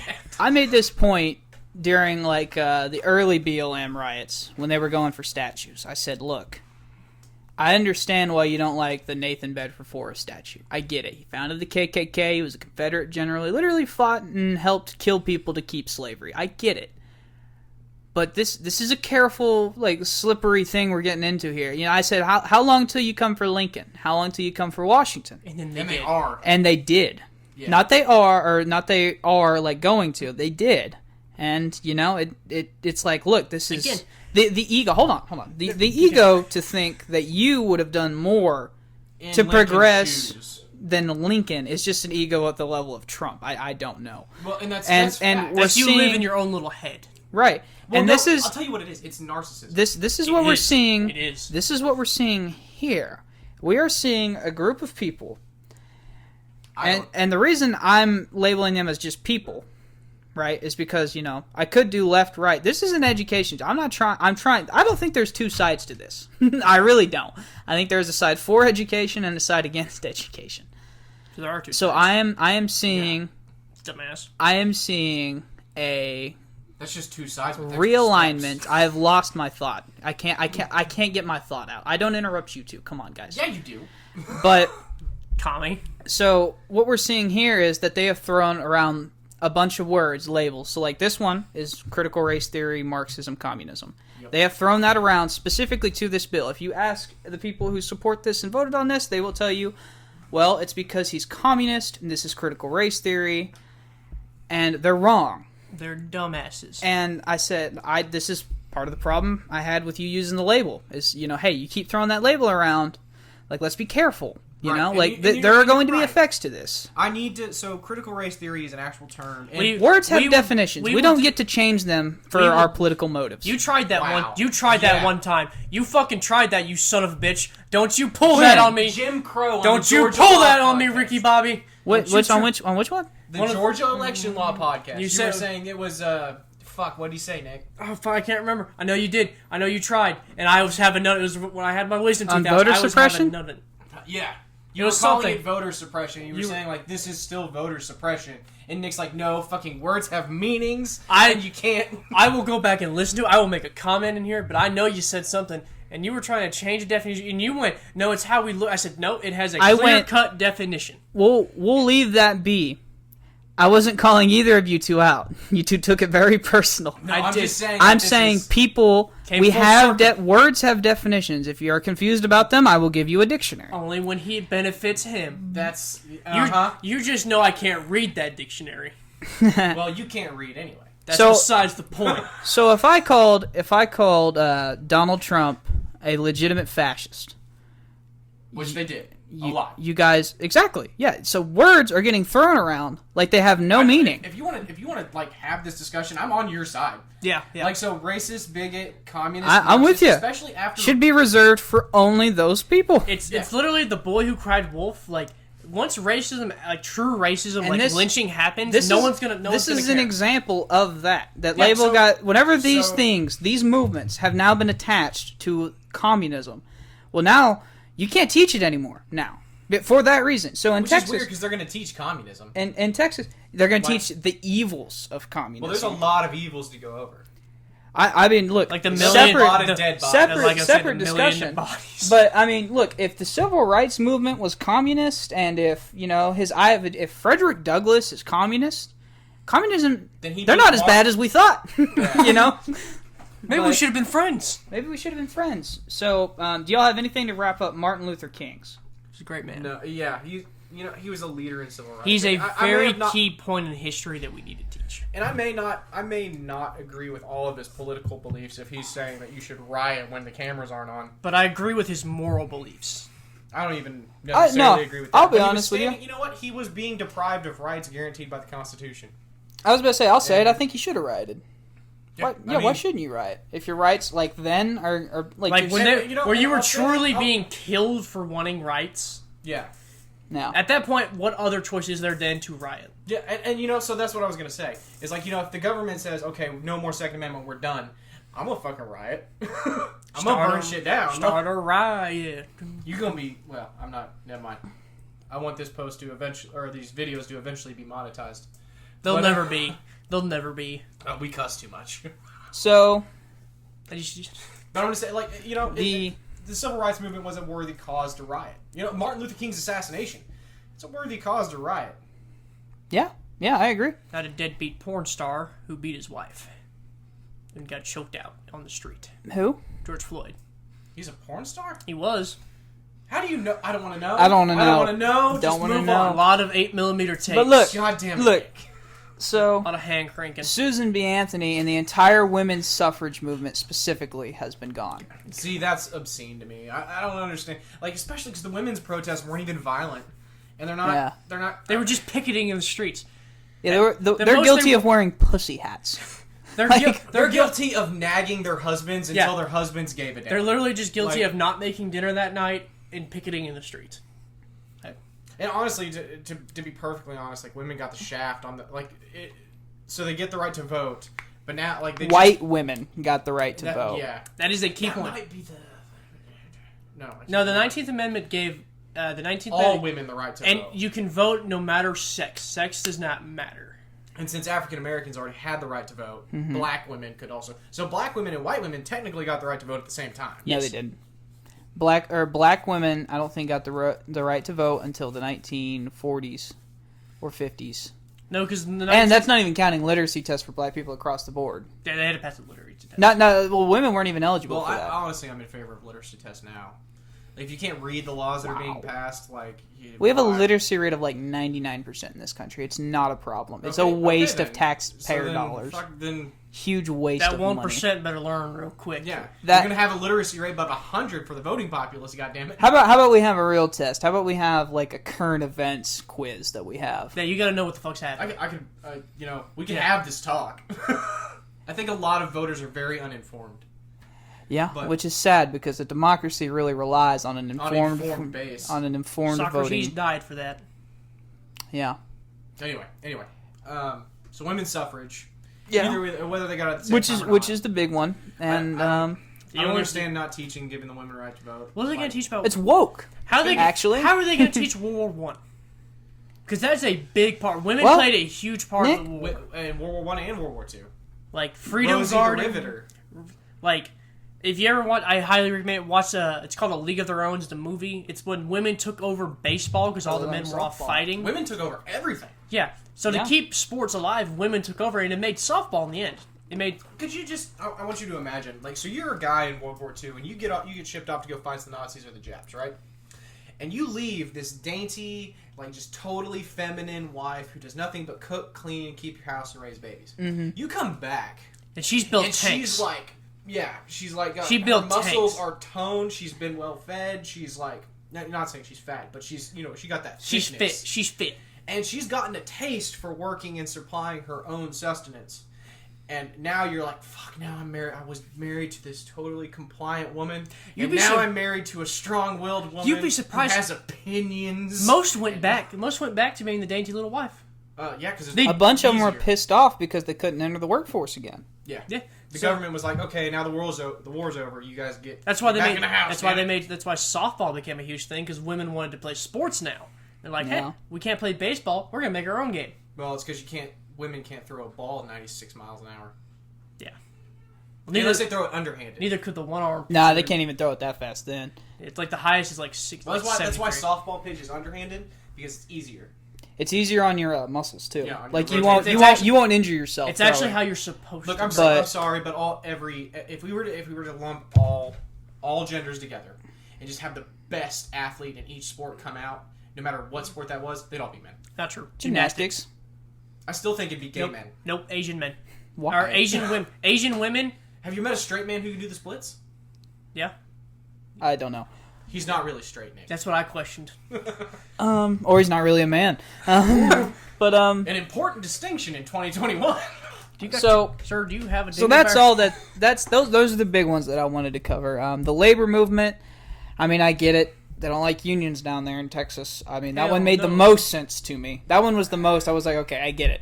That one's a specifically. I don't know how you- Problem I don't know is, how you I hate- actually just watched a Freedom Tunes on this. But so apparently, like, child labor and work hours and stuff, they were already like on a slope like this before the labor movement. because So his argument, there's a big dip there. It wasn't there because of the laws, his Garrett. argument is like we were already on a downward trend, and then the labor movement started up, and yeah, it might have sped it up, but we were already on that trend thanks to Henry Ford, thanks to okay, so the problem is people not needing to send their children to work. so the problem is Henry Ford did it just to profit himself because he realized that his that his workers were working Shit, I Monday. ain't giving you no time to drive my truck. Basically, it's like, you ever seen a thing? It's like, why aren't you out buying a car? I'm building one, sir. Take Saturday off. Go buy a car. Go take vacation. Because Sunday was reserved for the Lord. You didn't go. You did nothing on Sunday. Well, Saturday was. So here's the thing. So if I'm not correct, was this not during FDR's presidency, right? This is after. This is after World War I. Are you sure? Because I'm pretty sure he established the 40-hour work week. Did he not? He did. FDR? He did. So Henry Ford established a 40-hour because here's the work thing, week it was to sort of benefit himself. It was sort of like still did it. It was sort of like what they did with Amazon. So at this point, Ford's one of the biggest job people in the country. Yeah.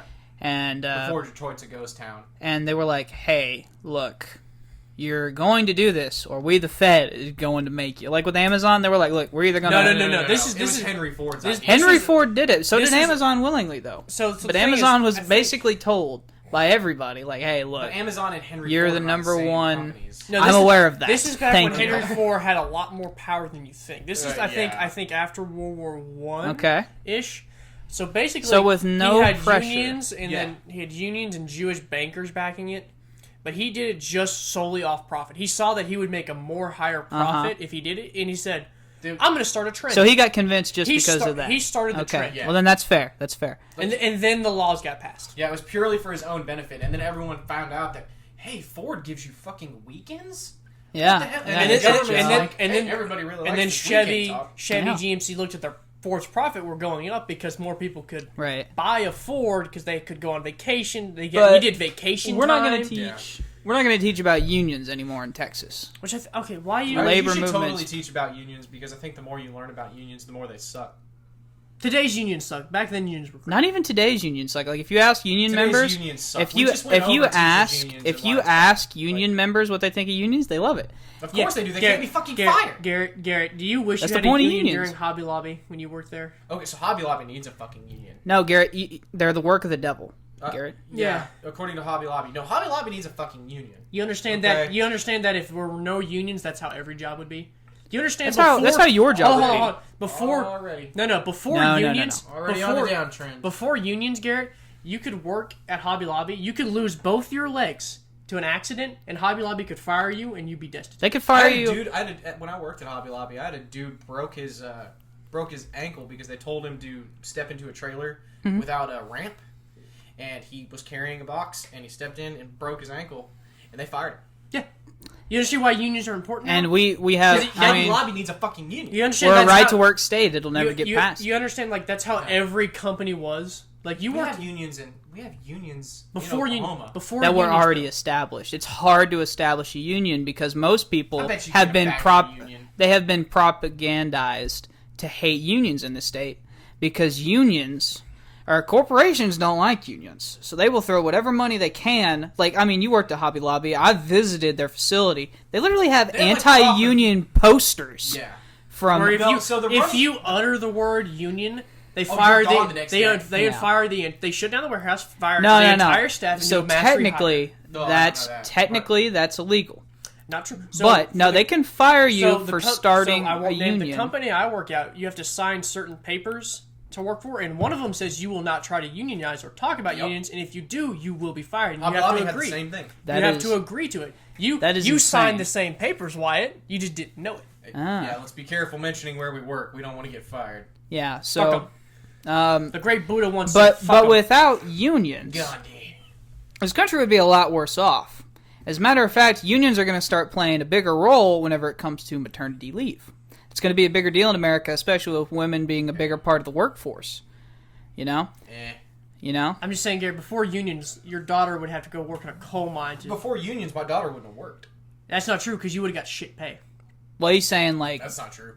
No, you would have got shit I would have pay. been able to support a household on my own. Barely. no, this No. is 1800s America. You've got a farmhouse on 8 acres max. Unfertile land. You Like, learned how to farm or die. You You worked didn't go in to a the- still mill, you know? Like, you didn't know. No. Sometimes the work was so bad, you had to pay your boss to work, to literally, to live on his land. Oh, indentured servitude. It's basically what it was. It's mini We feudalism. are way. No, it this is actually was it's slavery. It's slavery this with is extra steps. this is very on topic because what Slavery. people need to understand what life was like before labor unions. And after we'll do a I union. don't think this is. Well, I guess this is on topic. We'll do a Yeah. union podcast later. A full-on unions history Okay. today. I understand that unions had their benefit in the 1900s, but Right. it's 2021. I understand. Yeah, a lot of propaganda has shaped the way people view This a isn't lot just of propaganda. of- I work where I currently work. There is a union, and it enables shit people to keep a job.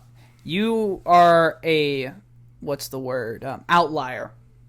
Most people would tell you that unions are a good thing Yeah, What most, about police unions? And keep, do- people like the and George do Floyd good. cop from getting So in fired. every system, period, we're gonna have. an outlier. Not when we're you gonna can have fire outliers. people at will. You do something bad, you get fired.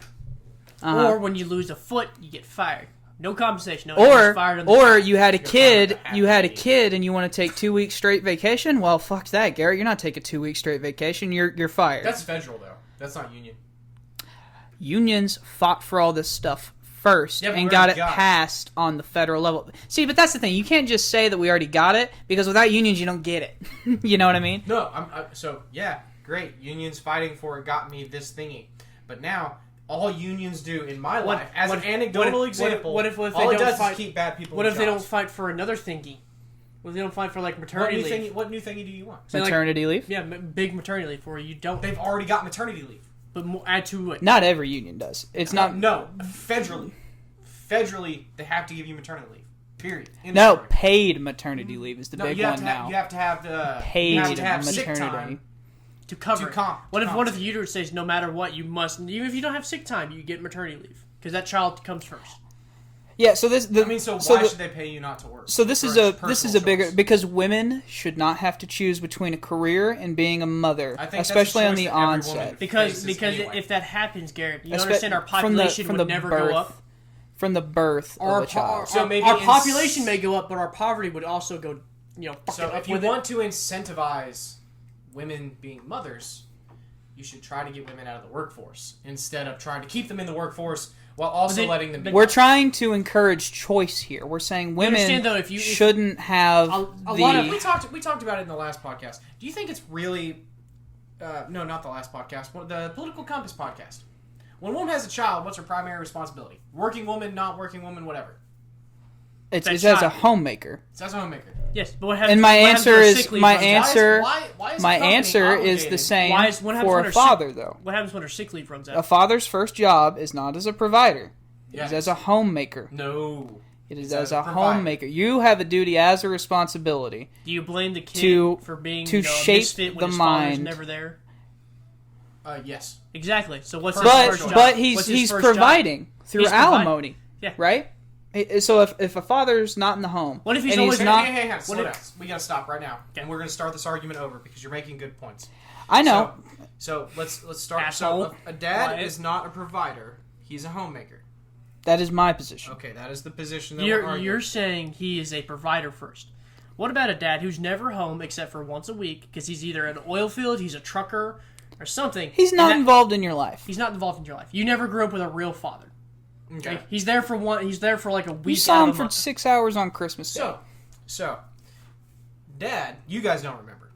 Dad used to work oil field when I was a kid. Mhm. He was gone 3 weeks. Now, what you do remember is Mom being gone Mm-hmm. Yes. 2-3 months at a time. Yes. Mom was the provider. Mom took up because Dad wasn't making a lot of money. You have to have that dynamic. Would you- Dad basically Would Dad would was the we homemaker for would you we guys. have been better off, in your opinion, as and this is just general across the board? Are people better off with mother as a homemaker? Yes. Okay. So then, what is your argument exactly, or what is your point? Well, so if you're gonna have one parent devoted to homemaking, Because then our- you have to have one devoted our- to Our position, making money. and I don't want to put words in Nick's mouth, so I'll just say my position was that as a father and as a mother, your first duties are as a homemaker. So, You're, my opinion is the best function. Go ahead, Nick. so as parents, your first duty Is to your children. now before you have kids, you can make money. Your job is your career and your partner. You can balance that. But when you introduce a kid into it, your first job is making that kid right. With morality, he knows right from wrong. He knows killing another person is bad. He knows that. He knows right from wrong. And if... Because you'll get this a lot. That would be the homemaker side, correct? And if you get this a lot, say single mothers, single fathers have to work to provide, those kids statistically grow up to be more not so socially. Okay, so here's going to be my argument. Each household needs it's really one of two options: a homemaker and a provider, or dual parenting, which is both parents do both. So for the first part of my life, Dad was the provider. Mom was still going to college. Dad worked oil field and worked a lot of shit jobs to make the money he needed to provide. Mom also worked, and she may have made more money. I don't think so. Not than Dad in the oil field, because that was before her master's. But Mom was the homemaker. Mom took care of me and Amber. Okay. So we had a homemaker and a provider. But I can lay. Yeah, go ahead and finish. But it's irrelevant. I'm just gonna let you know that now. Then but go ahead. later on, Mom was the provider, and Dad was the homemaker. Right? Correct. And now, so either Dad was the provider for a lot of you guys. No. Dad was the homemaker for a lot of you two's life, and Mom was the provider. Okay, so you have to have both of these roles filled. And you can either have one parent dominant in one and the other dominant in another, whichever gender that is. Now, personally, I think women make better homemakers, but that's just me. So hang on. Continue. I'm sorry. Or you have a dual parent household, like me and my wife. We both work and we both provide household. I help with chores. I cook. I cook a lot, partially because I really like cooking. He is a good cook. He's a good cook. Awful liberal of you, Garrett.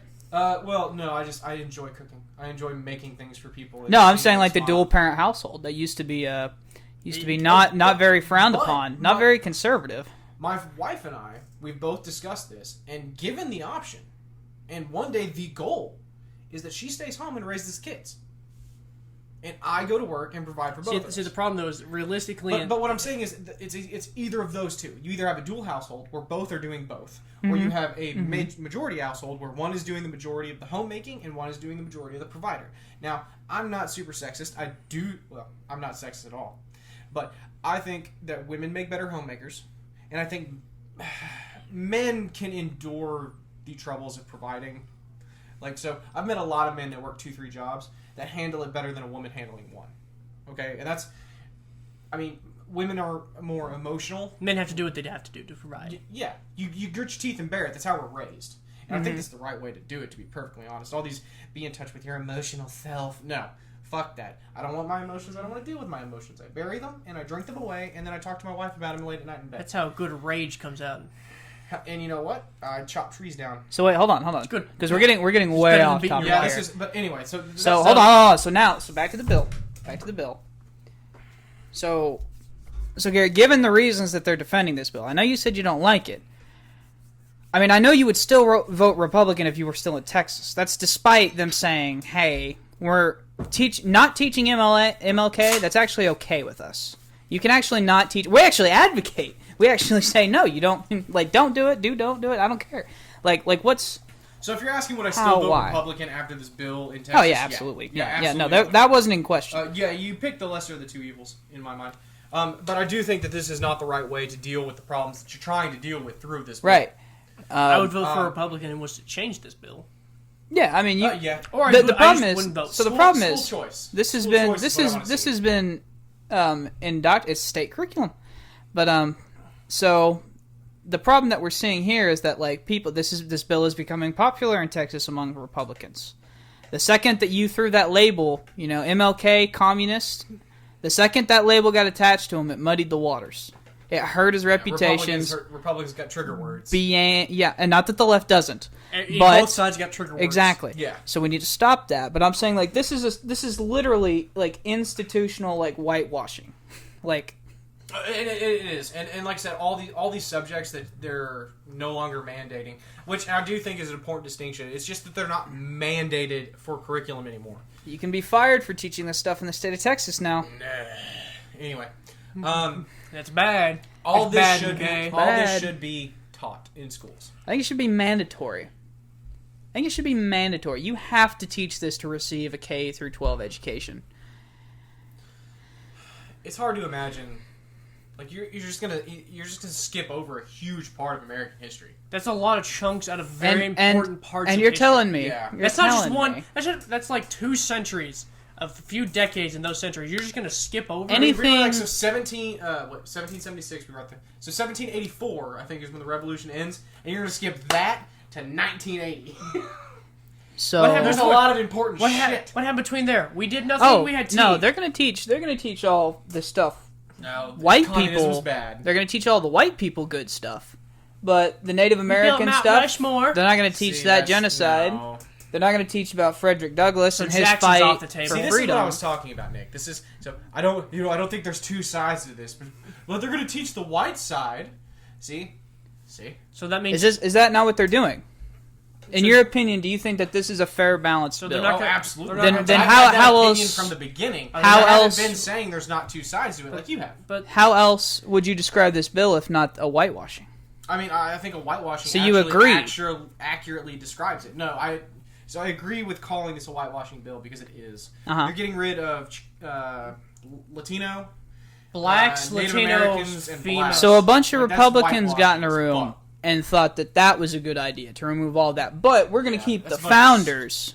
And Yeah, we're, imagine It's who, a bunch of stupid. Imagine if Republicans. California said, "All right, no more George and Washington." I just want to credit this. This Andrew is not Jackson, Thomas Jefferson, because 2 owned slaves and 1 hated Indians. We're not going to teach about those 3 presidents anymore. Those right. so. that's like no. You got to teach You got to all teach of everything. them. So, to their credit, the 4 Republicans who voted against this. I mean, give them credit. I hope they get reelected. They won't. I don't think you belong anywhere near children if this is your idea of education. If this is your opinion about formal education, I don't think you should ever have a vote again on anything in society. You know? I'm not saying this throw them is- in jail. I'm not even saying you can't tell your kids that they're being lied to when they teach them I'm this trying stuff. to think of an adequate comparison here. This is almost like not teaching. This is intelligent design level lunatic I stuff. don't think so. This is all. It's not like not teaching the Holocaust because I This- think this- the Holocaust was worse than all this combined. This is like not So at least teaching we didn't- evolution, kind of. It's a big key. Like, hey, we're not going to teach Evolution evolution. is something that happened, and We're not going Not to teach really. it. We're not going to teach it. Period. Nope. We're all cousins. It will make my kid lose his I'm trying to faith. think of another social thing that would. This would be like not teaching about communism.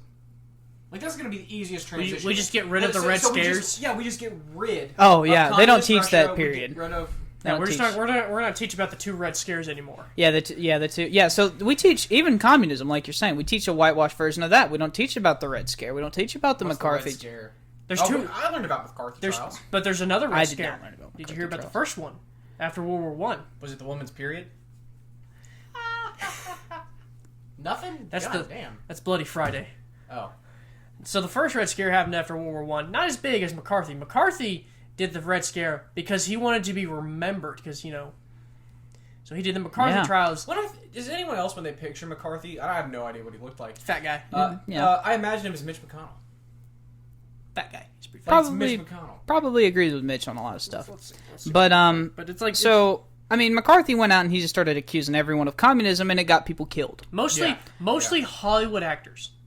Yeah, like Hollywood like you're was a saying, big Reagan. If communism was going to be rampant during that time, it was going to be in Hollywood. Yeah, because John Wayne and Reagan were really communists, Yeah, John Wayne wasn't the and only Elvis, actor. and I don't know. John that- Wayne wasn't even accused because if you accused John Wayne Well, at the time of communism, so- everyone knew you were like. so here's the shit. thing. Yeah, John Well, do you Wayne know- would have come out and been like, "You son of a..." John Wayne would have took his seat Do you guys know why McCarthyism ended up failing and why no one believed him? because he kept calling everyone a communist. No, because saying people in the government were communists, you were a hero. You were exposing the communism, even though you were lying, and you were just saying that about people who disagreed with That was you before Fox politically. News, too. Yep. So he failed because he started accusing the Joint Chiefs and expert members of the military of being Yeah. communists. Yeah, it's, And even in 1950s America, You did not get to do that. You didn't get to call Eisenhower or Patton or any of those people. Like, if anyone was not a communist, Garrett, fucking Patton So was no, not a people communist. bought. We are all Hollywood. mistaken. There were people bought Hollywood because a few movies at that time came out, Well, so and they were Hollywood's kind of communist to that time. But when he started going after the army, That's it's when kind of like he didn't go after John Wayne, because John Wayne at the time And was a vocal patriot. he did- supported every military action. He supported everything. he did get what was coming to him. After all that rhetoric, he died apparently a very lonesome death. Yeah. Oh yeah, he died alone. Very lonesome death. And I say good. Because he was up Rest for in whatever the he hell not He pieces. was the only. The only McCarthy. reason he did it was to get reelected. See, so we're all kind of so like we would all see that, and we're like, "There's no way," you know, like what? Like obviously the top generals weren't communists. What his intentions had nothing to do whether or not it actually was or wasn't communist. He just wanted to be remembered. He just wanted to throw it out there for political gain. And do we see that here at all? He saw Does his approval ratings were going down. Does He was anyone gonna get does anyone reelected. see this bill written or amended the way it is for political gain? Do we think that that's possible? I think they're trying to give their voters what they want. Okay. Well, giving their voters what they think they want. I would go ahead and say that this isn't the first instance of an issue being exploited for political gain that I've seen in my lifetime, by any means. Mm-hmm. This isn't a standalone thing. So look, I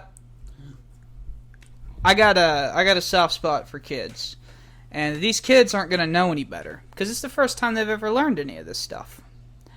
So whenever you teach them the history of America the first time through, and you tell them that nothing went wrong and everything was smooth, then they look at today and they're like, well, things certainly do not look smooth, and things look way more rocky. I wonder why that is. They'll have no idea, and they're a leg behind. You know, like to me, like not teaching this stuff is lying to kids. You gotta know where you came from. Like that's that you're ignoring all the progress we made racially. Like progress admits fault in some respects. So but I don't think there's anything to talk about like emancipation's off of here and the 13th Amendment. To teach that, you have to teach that we had slaves. Yeah. What, are we supposed to believe that they just owned them and then they worked the cotton fields and then they went into their huts goodbye? No. They were beaten brutally. They were lynched.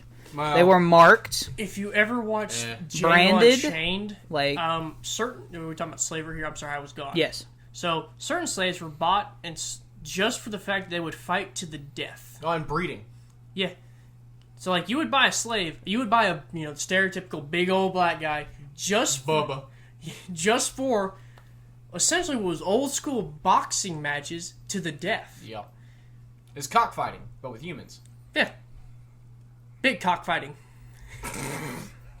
So I fucking love you.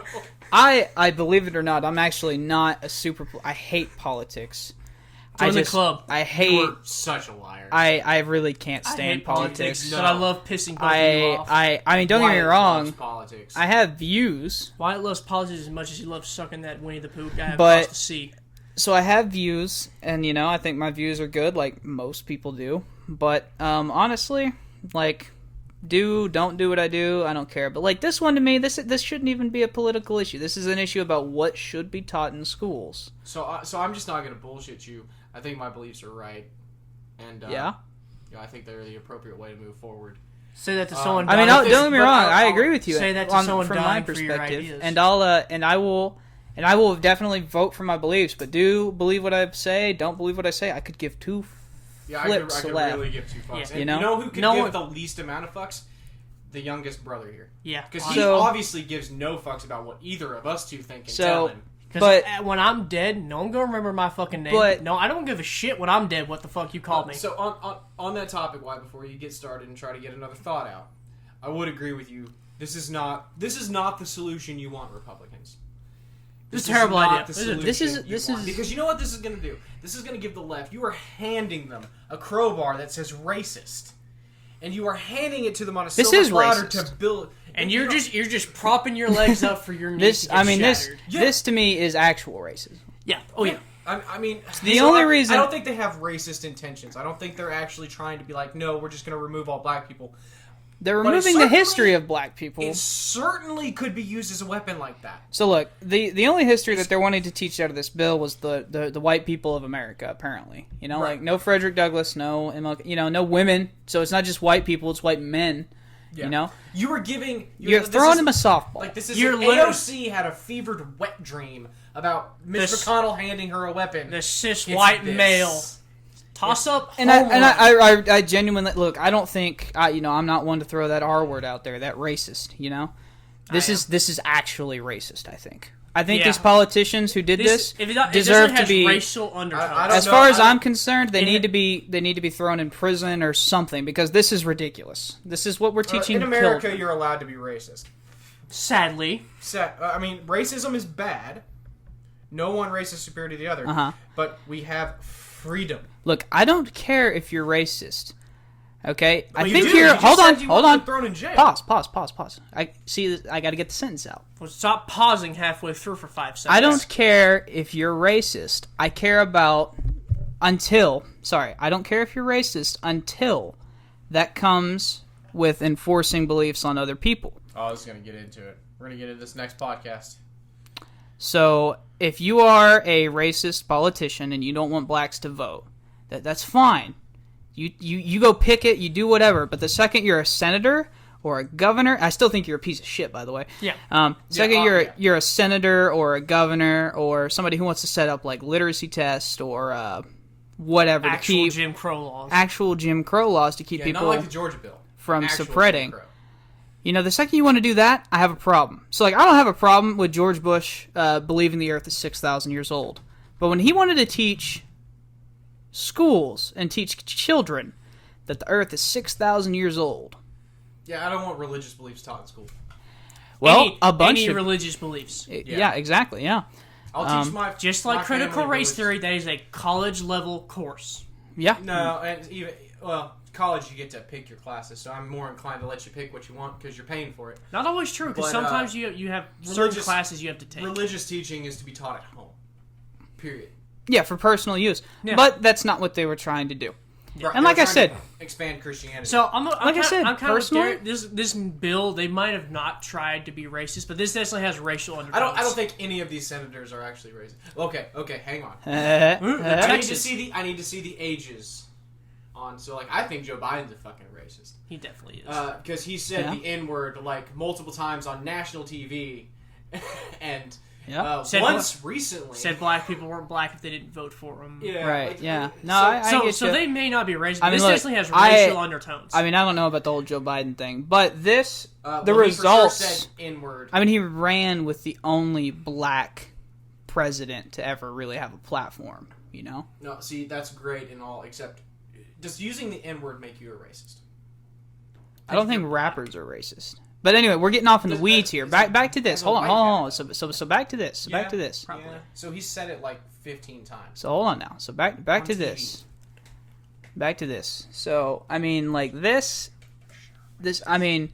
this is an attempt to possibly brainwash kids who don't know any better, and that's why I'm against it, because I think these kids have a right to know. These kids do have a right. Your parents don't have to like it. You as a Republican, and if you're you don't a gotta like it. Republican and you're listening and you like this bill, you don't have to like Go this. fuck yourself. You don't have to like the civil rights movement. You don't have So, to like don't- women's suffrage. Don't let Wyatt. But we're going to liberal teach it. here. So he's going to try to tell you as a Republican what you think, and that's not. No.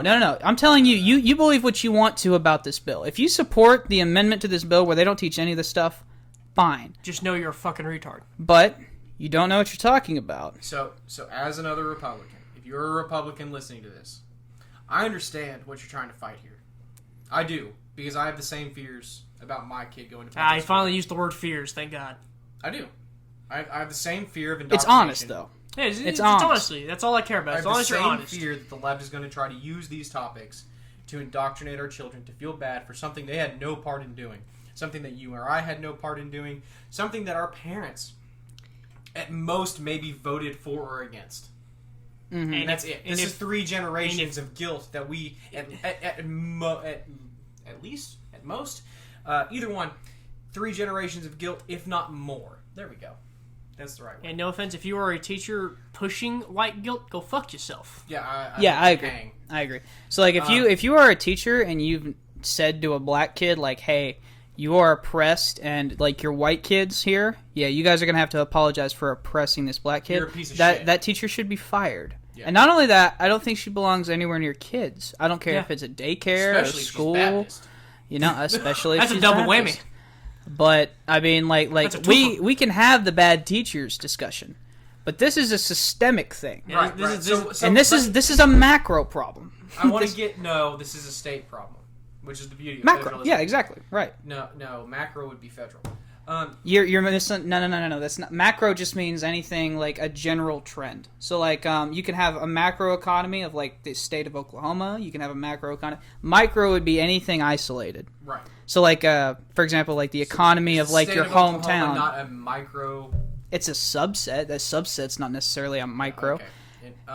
Did you Anyway, take so, economics? Hang on. No. Yes, I did. Go ahead. I did not. Yes, Then I you did. should know. But anyway, go ahead.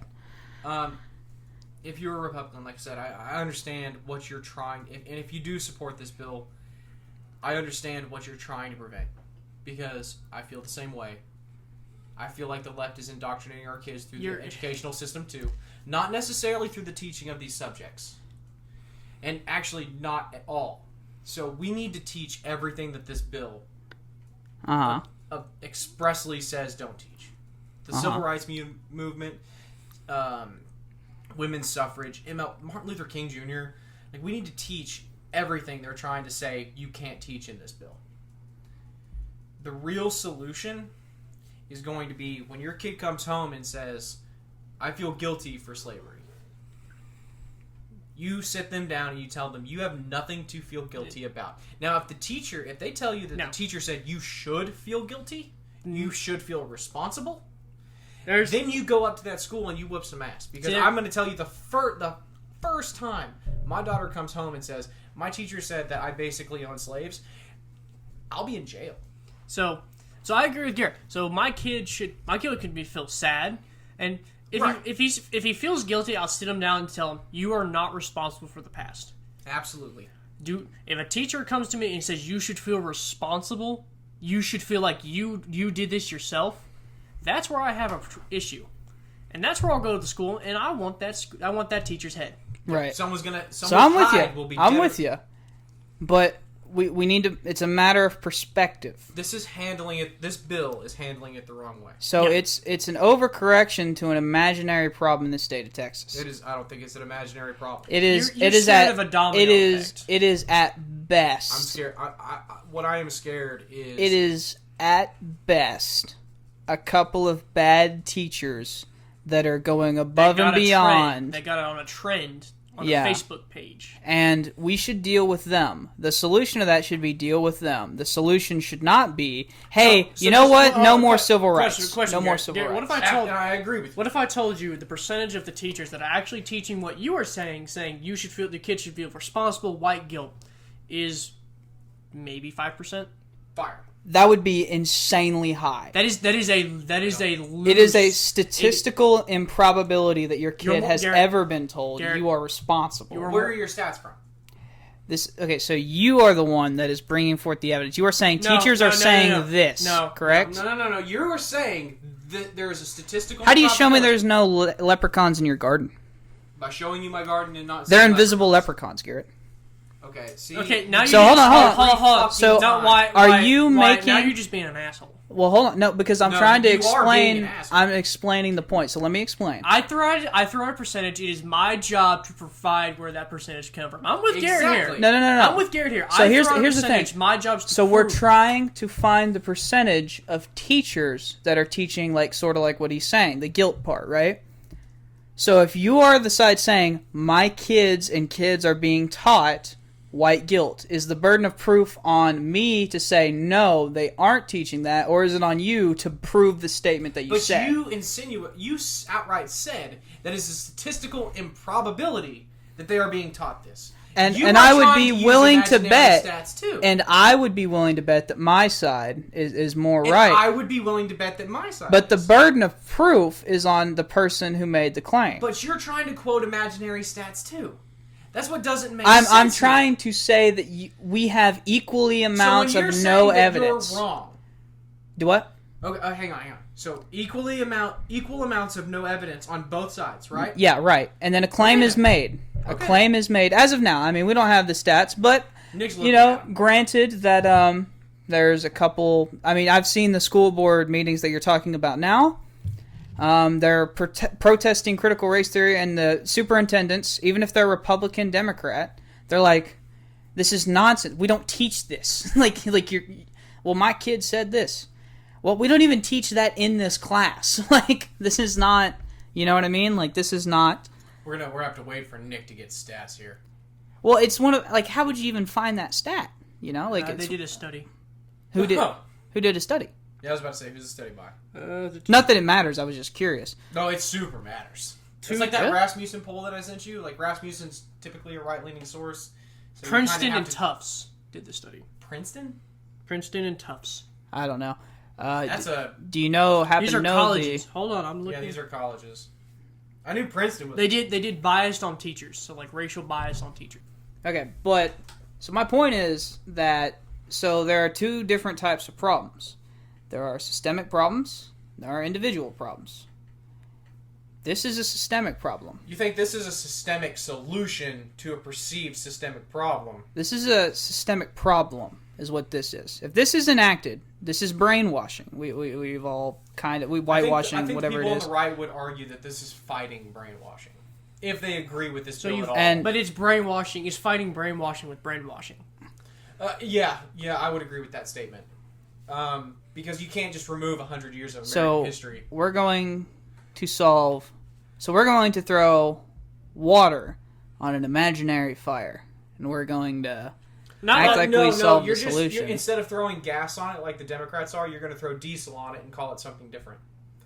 That's what this bill is doing. Because hold on. What Republicans are doing with this is fighting brainwashing with brainwashing, and that's not the correct response. So why it's not throwing water on an imaginary fire? It's throwing a lot of water on a very small fire, hoping to make sure that fire's not going to return. And that's fair. That's fair. I would agree with that. But I think it's an overcorrection. Fire, it is an overcorrection. You're trying to overcompensate for something. And you've missed so far. It's strike three. You swung out bad. I mean, this is honestly just silly to me. Let's say that there's, I don't know how many schools there are in the country. What, 18,000, something like that, right? I don't know, 15,000 somewhere, but don't. However many it is, how many of them are actually doing what the right is claiming to justify this? So and I would total, or how many teachers? I would be if we did the total number of teachers. I bet it'd be a smaller percentage than you think. It would be what would maybe, you? But it's still if you had to just spit. Yeah, any percentage is a problem. Well, no. I'm not going to be like one life is too many lives here on this situation. I'm saying that these teachers interact with multiple students throughout a career. So what? 20% of teachers? So considering 50? That again, just spitballing here, 75% of teachers are Democrat, which gives me an inkling to their inclination on how things should be taught. What do you think? 25% of the Democrat Party are the radicals. Probably lower than that. I don't know. No, I'm going to say if 30% of Republicans are QAnon, I'm going to say at least 25%. There is. Okay, I'm going to say at least 25% are radical. So here's the thing. I don't care what political party a teacher's on. No. Most teachers, their first job is just to teach what their core curriculum is. And see, I agree with Nick. I don't think this is a political issue to teachers. Now there are some teachers I've met in my life who have an ego trip and think they're above the school. I've had that happen. It's younger teachers. Every time it's a younger teacher. I don't know. No, I've seen it's mostly older teachers. My older teachers have never gave a single fuck. My chemistry teacher, if you got him started talking about his car, that was it. That was the whole 50-minute class. See, I don't know. I just had a different experience. But. Yeah, did you not have Miss Johnson? Oh god, she had an ego trip. She had a power trip. But anyway, what was your point? I'm saying it's a very small teachers. They get the power trip. Maybe they get tenure and they realize I'm harder to fire than the newbie. Oh, you're impossible to fire for tenure. So it's like they can fire you, but I can teach whatever I want, and now I can start teaching this, and it's a very small percentage. Like I said, maybe 5% if I'm loose. 5 at the most. And I am pulling. And I would be shocked. No offense, I am pulling it straight out of my ass. I don't have anywhere showing it. But I'm Yeah, saying, I mean- this isn't a school issue. The school is not making these teachers teach this. It's the teachers. Right, and They get an ego trip, they get a power trip, and they're like, you know what, you So should. it's not mandated. No. right, But that's it's- what I'm saying. It's the It is, teacher getting in their getting too So- big for their britches and going, you should feel guilty. and You should feel and like I guilty." said, I have no problem with sorting out those individual cases and Yeah. hearing the complaints. I think that's honestly But I feel like a good right you have. You get into a mob mentality on Facebook, and you feel like it's a bigger issue than it really is because Right. so many people are outraged. So this is the thing. So this is the problem with outrage culture in general is that you get like this one incident, right? Like I don't know, in the mid 2000s whenever they had the war on Christmas, right? Where one school in Wisconsin wouldn't let the kids sing Silent Night because a quarter of the population was Jewish. And they wouldn't let them sing Silent Night at a pep assembly because, these Jewish kids, they don't celebrate Christmas and they don't regard Jesus as the Messiah. So, to them, they were uncomfortable and, they didn't want to go through conversion therapy. So, so what they did is they took that, they exploded that dominated headlines, and if you'd have had social media back then, it'd have been all over then too, and it makes it look like it's a bigger problem than what it really is. Like, yeah, we had one school in Wisconsin do this. That has nothing to do with the bearing on what happens in Texas or California or Florida. So I think that's honestly, Nick, if I had to guess, and if I was to take this matter a little bit more seriously, that is what we're seeing on this. We're seeing, a group of isolated teachers that go bad. And don't get me wrong, deal with the teachers. I have no problem with that. But, to just say, that's it. Civil rights is now too controversial. We're no longer going to teach it. Like, that to me is just asinine. By all means, Garrett, if later on you prove it's a bigger percentage than what I said, I will eat my shoe. I'm working on it. I will full on eat my shoe. It's going to be hard. I will admit I'm wrong. I would be willing to bet that the most you're going to be able to find is what the skew is for teachers, like whether they skewed left or right. And I mean that to me would show nothing. That would show nothing other than their political affiliation. Okay, but their political affiliation, and then we can take a percentage of what part of the left is extreme. Which is subjective. Who are the no. This would be actual polls. Okay. On who are the extreme left. So let's say it is 20% of the left. Okay. Is AOC, Bernie Sanders, extreme leftist. Right. So then we can assume that whatever percentage of teachers, no, 20% of those. That's not how that works. You got to know that. That's not how. Without a specific study, this is the best I can get to. Right, but it's totally subjective. Like, I'm just saying it may not be correlation, But, Okay, so 30%. These are from teachers. 30% voted Republican in 2016. Okay, so we're looking at about 70% of them are Democrats. Are Democrats. Okay. Voted Democrat again in 2016, which, if you were going to vote for Trump, would have been the year you voted for Trump. Right. So I'm going to say that 70% is... So I was close with 75%, right? Yeah. Okay. So now, what percentage of Democrats are extremist? I mean, you can find it, and that's fine, but I'm telling you, there's no evidence that this data is going to correlate. So, for example, the QAnon party. If I were to say, these Wall Street, hedge funders, well, 30% of them are QAnon, you would look at me like I was retarded. Why? Because that's an asinine thing to assume. I don't know that that's accurate. What's that? So... What part's inaccurate? Hang on. Well, hold on now. Okay, so what did you say again? Well, how'd you know it was inaccurate? That Wall Street Republicans are QAnon?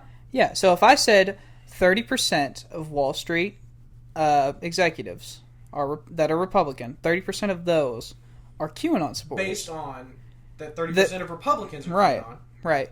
Or... that tracks. How in any way? That is not how data works. That's not how data correlation works. So that's not how causation works. If I said 20%... Okay, we'll make it easy. If I said 50% of white males between the age of 20 and 25... Okay. We're liberal. Looking at you, what assumption can I make? None, I would say. But See, that's stupid. I feel there's a 50% chance you'd be liberal. Yeah. I mean, like that's the most you would. It doesn't mean I am liberal, does it? No, it doesn't. But we can make assumptions based on data. All right, Garrett, I'll give you a real one. Okay. Democrats, I think black people, about 87% Democrats, something like that. 90% maybe in some years. Whenever you look at a black man, do you automatically assume that they're a Democrat? No. See? That's how you should look at me, or any white kid that's under the age of 20. You shouldn't look at me and see, oh, he's a liberal, or oh, he's a Marxist. You should look at me and say, oh, I see a white young kid. You shouldn't, because you have no evidence to support the statement that... Except stats. Except probability. Yeah, so you could say, he's probably. Or you could say he's probably. But you cannot say he is. Or you should not assume that I am.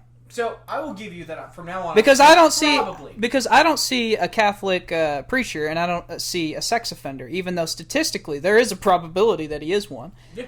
So I don't look at it that way, and honestly I don't think normal people look at it that way. So we're gonna say so moderate liberals. So we're gonna say it's honestly about 20%.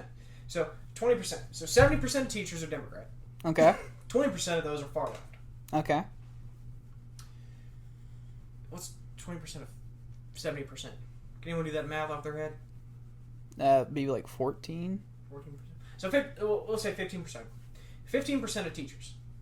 Okay. Are pushing what I'm going to call white guilt.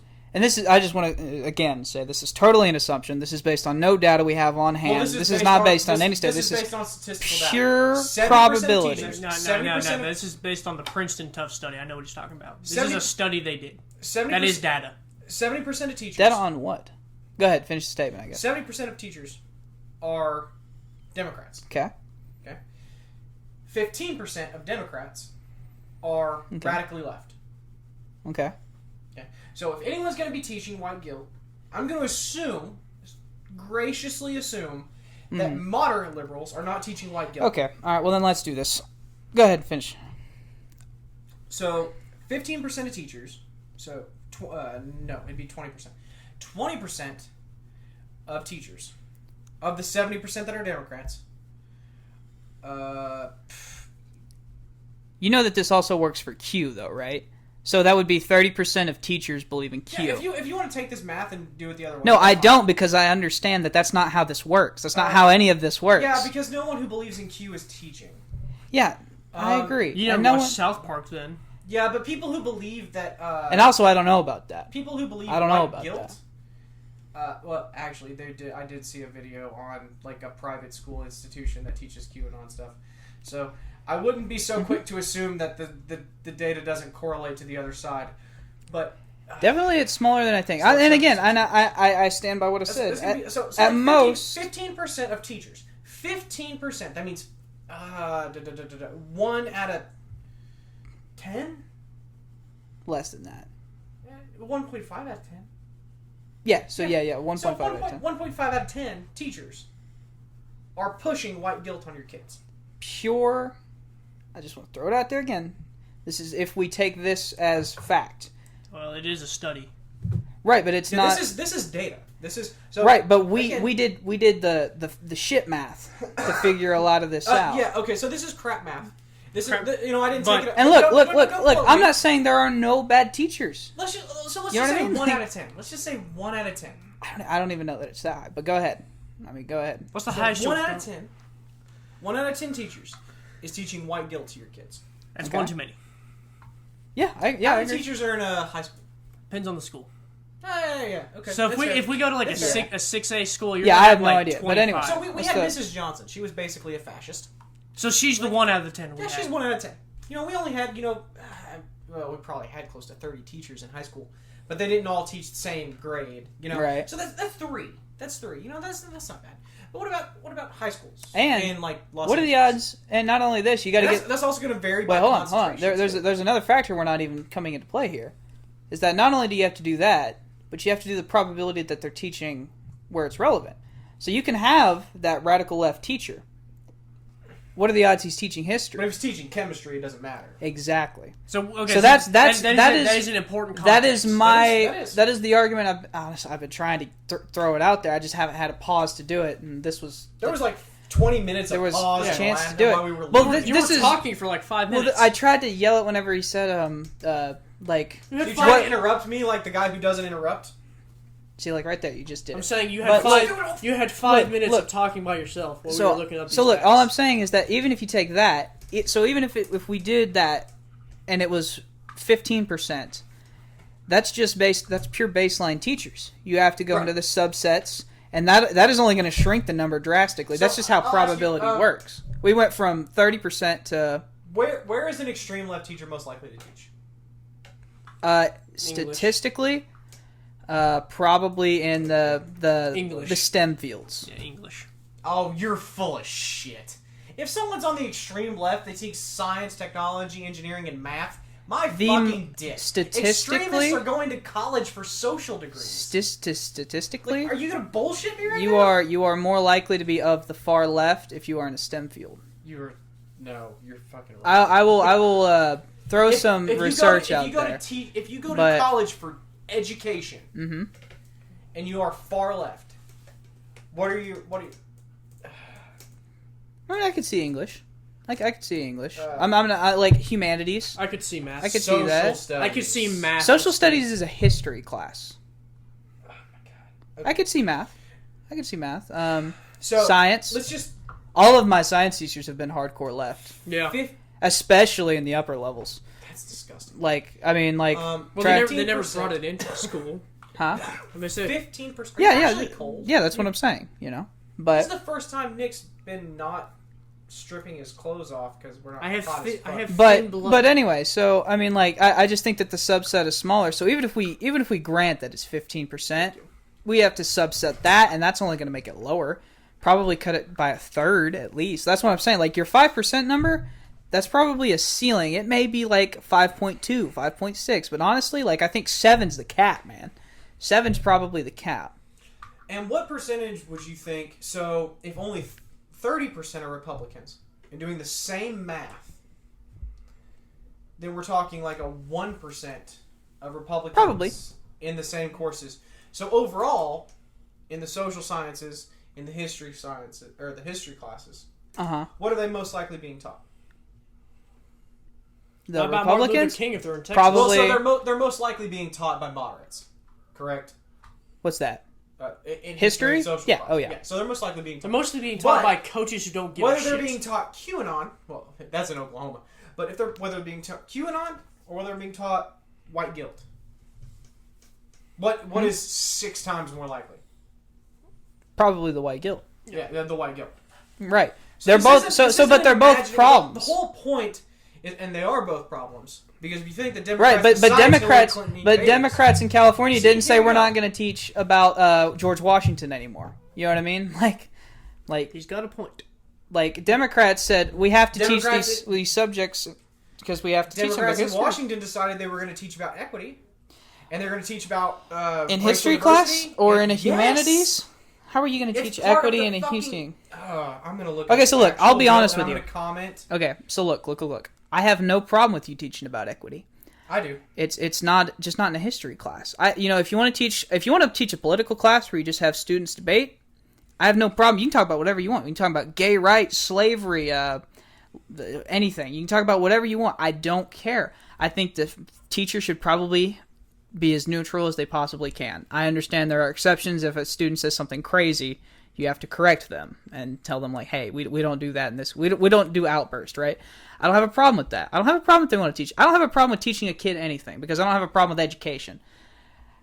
I do have a problem if you lie to children, though. So whenever and to me that's what this bill is, back to the bill, and whenever you tell them, intelligent design, that's lying to kids. Whenever you teach kids, like, for example, like trans in biology class, which nobody is teaching, XX is how you were born, but now you are XY because you identify. No. That's not in biology class anywhere in the country, certainly not in colleges. No, they're just saying because you identify as but you have to be treated as such.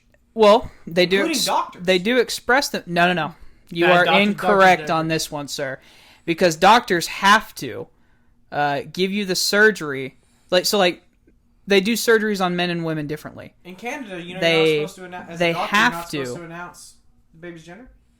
I did not This know is that. Canada. I don't care, This to be is honest freedom with you. land. Yeah, I understand. I'm just saying there's a do trend. not care. Yeah, and maybe in Canada. But you understand, like, But- my surgery and a woman's surgery would be different. Right, And exactly. they have to know what your biological sex was. Because I'm not disagreeing. if they gave me a surgery and I said I was Right, a but- woman, I but- could die on the operation Aren't table. there's tons of articles in the New York Times about people getting pissed off because they're there was two. It's like Yeah, two people. dads. So the trans people are pissed off a little bit, right? Because they're like, no, I want that. No, and the doctor and pretty much every quarter is ruled on the doctor's side. Like, hey, no, for your life and for your health and for his practice, we have to give you the surgery of your genes, right? Because he can otherwise he call can you. kill you. He can call you whatever you want to call. You want to identify as, however you want to express yourself. But whenever it comes to practical surgery, we got to go. I'm not saying like that. I'm not. They're not pointing to. What's that? But- Circumcision on a So female.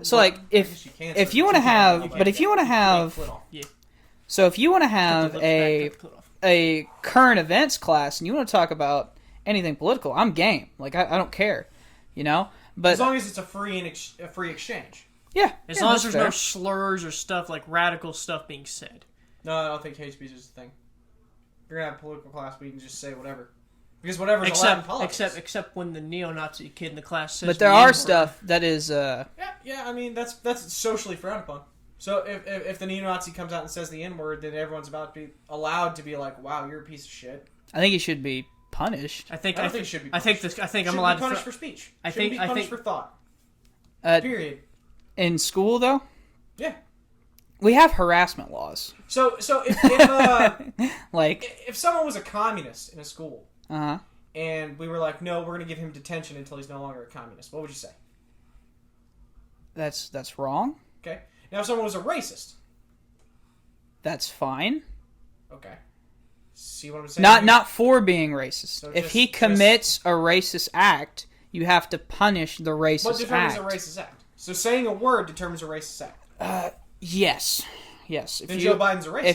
If you call Then Joe Biden's a racist. if you Right. call a black kid, I'm not saying you jail the kid and you throw him in a Joe Biden called a penitentiary. black Well, hold on kid now. Hold on the now. town hall. Hold on. If you don't vote for me, you ain't black. Right? No, I That's the understand answer to that. his question. I understand that. You don't have me in some sort of chokehold here. We're escaping the Like, hypothetical you're here like right here. because this is And, like, silly. I'm- This is silly. Like, so if you have a black kid in school and he says the N-word to a black kid, what would you do? No. I'd punish him. You would punish him, Nick. Yeah. Why? Why do you hate freedom? I don't believe anyone My should first be question. saying I any. don't hate freedom. I That's don't why I think- wouldn't punish it. I don't think anyone should be saying any words. Quote an example. Why? Hold on. Why though? Because I don't think anyone should say the word. Why? Because it's what? Because it's a derogatory- harassment. It's a derogatory word. Okay, so my thing is that it's So do harassment. you punish the rapper? What do you mean? If he says it in Do you school, do you punish Cardi B? okay, we're conflating different ideas here. It's we're Cardi B. Why is misunderstanding. it okay to say outside of school but not in school? Because This school has we no have jurisdiction. freedom of speech, and if you're in school, you're going to comply by a certain set of rules. That's why So you girls. have no freedom That's of why. speech in school. That's why girls Even though can't schools wear are- revealing clothing. Hang on. So you have no freedom of speech in schools. Uh huh. Okay. Schools are. a Well, government I institution. disagree, but I disagree. You do have freedom of speech in school. You don't have freedom So of you can consequences. say- you can say Hold on, you what? don't. You don't have freedom of consequences though. Garrett, No. Garrett, I can't say I'm no. going to murder the president and then not You expect. can't say some- that anywhere. Exactly. Why do you hate freedom then, Garrett? Yeah. Why? I had the I don't freedom of understand. You can't threaten the life of the president. Why It's not? just Why? Why not? Actually, you know what? You can. You can. They do Shakespeare in the Park where they murder the president every year, and then on top of all the people that were calling for the assassination of Donald Trump, you know what? You can. I don't care. So here's the thing. So the schools are a government institution, right? Federally mandated. So if depends on they the school. say Depends that on the you- school.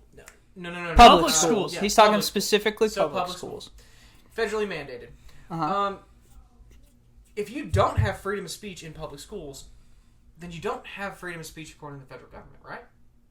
No, because we do have harassment laws. So you cannot just harass I can antagonize a you. person. Yes, I can.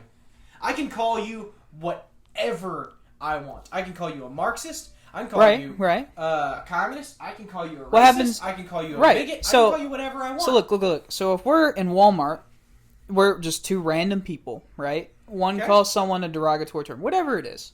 You can't go to jail for that. No. No, it wasn't a question. It was a statement of fact. You cannot go to jail for that. Okay. Different scenario. Now we're at work. We got a coworker. She's pretty good looking. We catcall her. We call her a whole bunch of names. We call her babe. We call her honey. Are we capable of being punished, gentlemen? Yes or no? Yeah. Yeah, at work. Exactly. Why is that not a violation of free speech? Because we have harassment laws. So why are there harassment laws in schools? So that way the white kid doesn't call the black kid the N-word. But the black kid's allowed to call whoever... No, I'm not saying the black kid can call it. I'm saying no one is saying that. I'm saying the black kid can't call it. You ever seen a black kid punished for calling a white kid a cracker? I almost fought a kid for it. Anecdotally, well, yeah. That's because you're a decent person. I threatened to use the N-word at a powerlifting meet because he called me a cracker. Again. Wow. I got in kind of trouble for that. But... Until to be honest with you, I don't... Until he found out he called me a cracker. I don't know that I've ever seen a dude get in trouble for saying the N-word, though. But so the point is... I have. You have? So I have twice before I've seen a kid get punished because he called a black guy the N-word. Got suspended. The point is, as a government institution, being K through 12 public schools, why shouldn't you be allowed to say whatever you want? That's actually becoming a new law, isn't it? It's new legislation. It's more of like what you're responsible outside of school, so like social media. And honestly, I think that law is going to have a bad effect on bullying. Because nobody cares. Because schools used to be able to say like, "Hey, your kid said this," and they're getting harassed in school because of it. Well, it's like exposing a kid's... not pussies.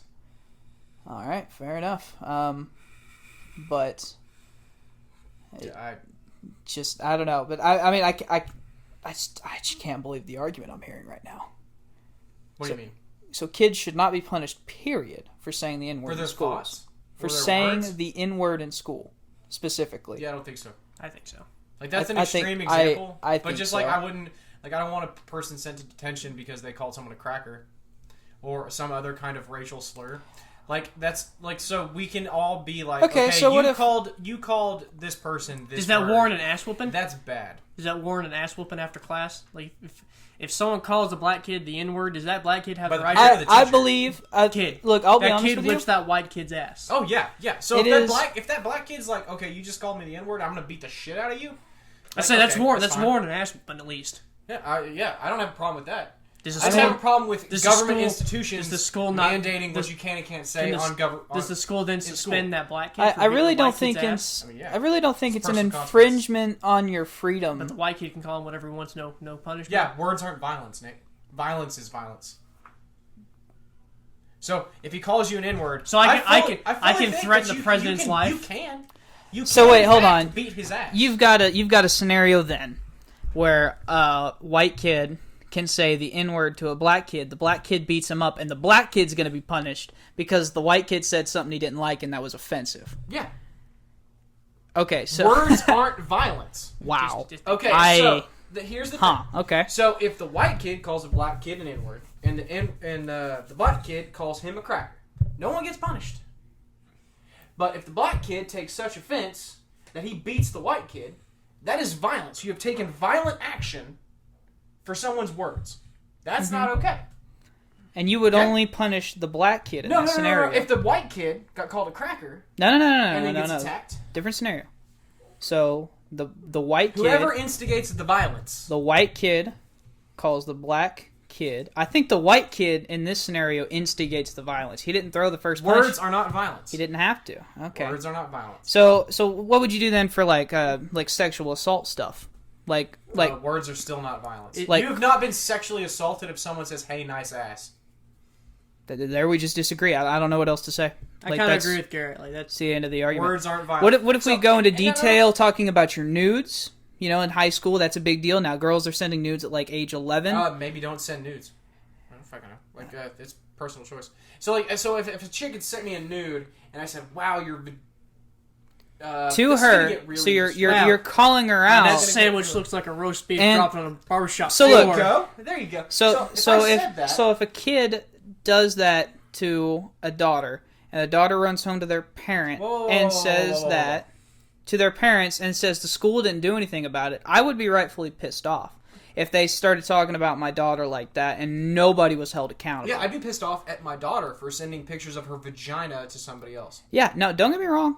That is a problem, and we would have. I think. What it if is. what if she I doesn't think send it nudes? is. What if she just gets What if she just gets made fun of? Yeah, what if she just gets bullied? Yeah.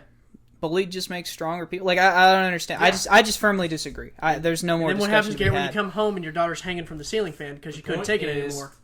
Because when I we failed are as a parent. Because it's The school didn't especially fail a as school. problem. The parent failed. I As think a the school parent. did feel as a school.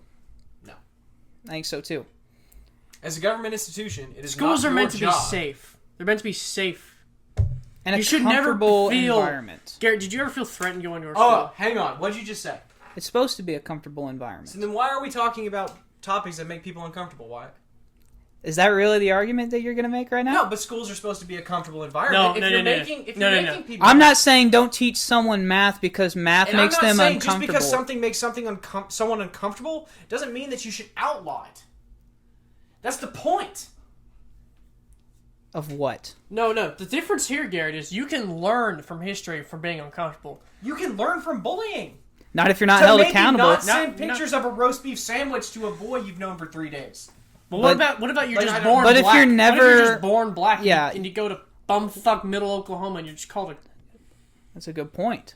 I mean, that sucks. What if you can't move? What if you even can't I move don't know. schools? Your parents can't afford to move schools. You have to go through your whole life being called racial slurs. And you know if you throw a single punch, you'll be suspended. Words aren't violence. I understand that this is a Words do not principled. hurt you. You're a piece of shit. I How'd that feel, understand. Well, that's besides the point. I understand that this is a principled. communist. It's a principled position that you're trying. Apparently, so is MLK. I'm in good company with some people, I guess. No, I'm just saying. But- See how that had no effect on you? Me Right. calling you That's names. that's not true, because that can actually affect you later in life if people are like, well, he was a racist in high school. Well, now I don't get that job I wanted. Don't get that promotion. That's not. I understand the principled theory, right? If I'm not mistaken, is that like people in general should not be punished for their speech, no matter what it is. Correct? Am I not? Yes. Am I okay? So I didn't. I'm just trying to get the position right then.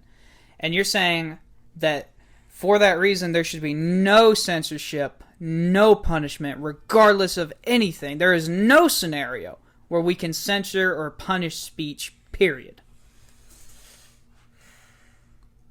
No, because words do not hurt you. So Marjorie Taylor Greene is allowed to say that the Holocaust never happened. Okay. I can call her an idiot.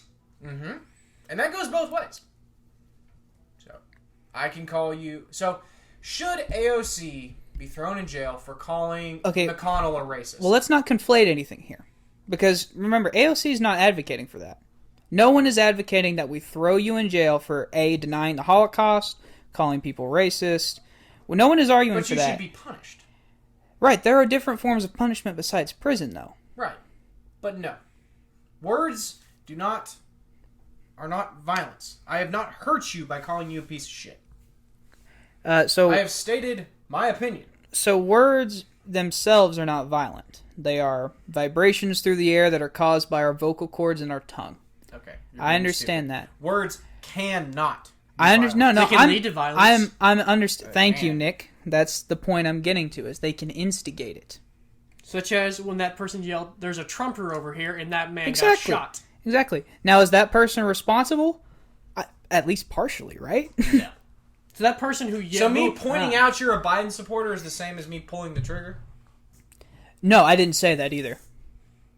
So why We how are are they both- partially responsible? We are both partially responsible. So don't get me This has wrong. turned into a free speech thing. Yeah. We should probably stop and get back to the bill. Yeah, just I'm rounding just a thoughts. bill, yes, rounding I'm thoughts. only Okay, a so Garrett, bill. I'll give you your last words on the bill, and then we'll go to Nick, and then I'll finish. So again, like, look, if you're a Republican in Texas, I understand what you're trying to do and what you're trying to stop. You're trying to stop the leftist indoctrination of our kids. My brothers probably don't agree that that's happening, No. I agree. It's happening, just not on a major scale that you may think it is. There's a fire, all right. But I think they've massively they've taken a helicopter about to dump water on this tiny little grass fire. And I would agree. So this is not the same thing. This is not the solution to the problem, because all you've done is you've given every Democrat you fed in them the country. ammo. You're reloading for them. That's right. That's absolutely. Would you say that it's warranted? No, I wouldn't. Not this reaction. But do you think if the Democrats use this as ammo, it's warranted? If they use this as like saying so, like if they put an ad and they just said the facts, they just said Texas senator said this is no longer extension on it.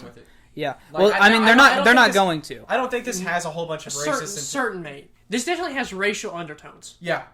I don't think a whole lot. And I don't know these Republicans in Texas. I don't think they're outright racists. You know, I'm willing to cut most people the benefit of the doubt. Like Texas already has a bad education system. That you've basically, like Wyatt said, you've basically whitewashed American history, and that's bad. Like, that's bad. At the very, very least, that's bad optics. And really, fundamentally, that's bad history. Yeah. You can't not teach 100 years of American history and then say, well, we've got a great history curriculum, you know? And then what I want to say is if you want a real solution, like what I think this is attempting to do, you need to advocate for school choice. You need to vote for politicians. This has nothing to do with school choice. Yeah, it does. Where in this bill? Oh, no. If you want the solution, like if you want to fight leftist indoctrination in schools. So the solution is, I think most Republicans are for this because they think it's going to solve their problem, and it's not. Because it's not going to be effective. Okay? But if you want the solution that I guess some of you are hoping that this will go for, you need to advocate for school choice. Student funding follows the student wherever they want to go. Period. End of story. I think that's going to, we're going to have a school choice podcast like Wyatt said, but I think that's what you need to do. You don't back bills that stop teaching Martin Luther King Jr. or Susan B. Anthony or women's suffrage. Okay, you shouldn't even stop teaching Malcolm X. I think people should know that Malcolm X was a riotous piece of shit. Yeah. I mean, yeah. Hey, road to hell paved with good intentions, I guess, but this isn't the way. This is not the way. Nick, what say you? I mean, yeah, no, I kind of agree with like this is not how you want it. It's kind of when they first started teaching the reason America got in Vietnam was because we basically lied our way into Vietnam, saying a fishing boat in Vietnam attacked a U.S. battleship. Oh, the false flag. Yes. Gulf of Tonkin. Yeah. The Gulf of Tonkin. Was it the Gulf of Tonkin? It is. Yes. It's the Gulf of Tonkin. Yes. It's the Gulf of Tonkin Resolution. When we first started teaching that, people were not too happy when they found out that we lied our way into Vietnam, and they tried to censor it. Nick, what's it called whenever the government willingly lies to its citizens for political purposes? It's propaganda. There's propaganda. There you go.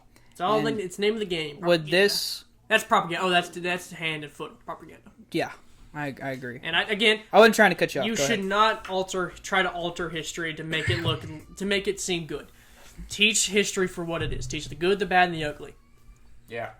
So I mean, it's there. You can't change it now. I'll round us off. Do you have anything else? No, that's it. So I'll round us off. I mean, like I said, to me, this is not a political issue. This is a issue that honestly should be in the hands of the State Board of Education, and it's not. It's being usurped by the senators of the state, and it's an ego trip. It's a attempt to indoctrinate. I mean, it's to fight brainwashing with brainwashing. Mm-hmm. It's to fight, yeah. So it's a macro solution for a micro problem, and I don't understand it. And there is a real scenario where teachers can be fired for teaching any of the stuff we listed in this podcast for going off curriculum. And, so you have a real scenario where if a teacher teaches Martin Luther King, and maybe he goes a little bit too on the equity side or on the socialist side of Martin Luther King's letter from a Birmingham jail, they can be fired for what was in the job description a few months ago. And I don't see a real reason. Historians, all of the ones that I've looked at that have weighed in on this, said that this isn't even history. And, they have a similar impression at the 1619 Project, which I strongly oppose. And if they tried to put those premises into education, if they print to paper, put 1619 Project in public schools, we got a problem on our hands. This is an issue. So my biggest, I'm sorry, why? I'll give you the last word. Is Imagine being a teacher, a history teacher, and now in Texas, and trying to write a whole like lesson semesters, plans? Yeah. how to write a plan, and you can't teach any of this. Or if you do, Look how hard. Just imagine how hard that is. If to you try do, to, you can lose your job. I asked anyone at home to try from 1776 to now to write a history plan and exclude all these topics. And if you go on these topics, you know you'll be fired. So here's the difference, or here's the thing. So kids don't know any better. Mm-hmm. This is so. Think of you don't know anything about a certain subject at this point, right? Mm-hmm. So if you bring them up only teaching that, they're not going to know any better. That by definition What'd you say is about almost. the 1619 project, Wyatt? I hate it. There are like several like Pulitzer Prize winning historians that are against it. It's not real history, and if it's taught in public schools, which I'm sure you might tell me, it needs to be opposed immediately. Chicago, Washington, D.C., Buffalo, New York City. Are they teaching it in history class? In public schools. It will now be taught in K-12 History class? around the country. The country's true founding could be said to have occurred in 1619 rather than 1776. Have decided to update their history curricula to include the material. They need to be stopped. Those fucking nut jobs. That is brainwashing. They need to be Buffalo, stopped. They've got quotes from Buffalo Public So who's our School. first president then? Yeah, that's what I don't understand about that thing. But We we just could gonna do an forget entire the first podcast three? on that. King George. So well, So maybe right. before him. But all right. Well, I'm going to end that on that note. So the whole reason I wanted to look that up, like there is a reason to fight some of this stuff. Like there is indoctrination. It's going not on in the schools. state level though. Even in the examples you gave. It's a city level. Washington Right. D.C., New York, and New York Chicago. City, Buffalo. Chicago. Yeah, So here's the Buffalo. thing. Here's So the it's thing. like county. It's a county. So here's my problem. thing. Washington D.C. is a city. The state has to tell them they don't get to teach that, right? What if they don't though? They're still just The state should. That's how it is in public schools. You can teach whatever you want. This is just a baseline. Like you have to teach. You have to teach. But if you this. teach not these, you can be held accountable. Mm-hmm. And it's not just the social studies. It's like that for math and stuff. My whole reason for bringing this up is there is indoctrination going on in public schools.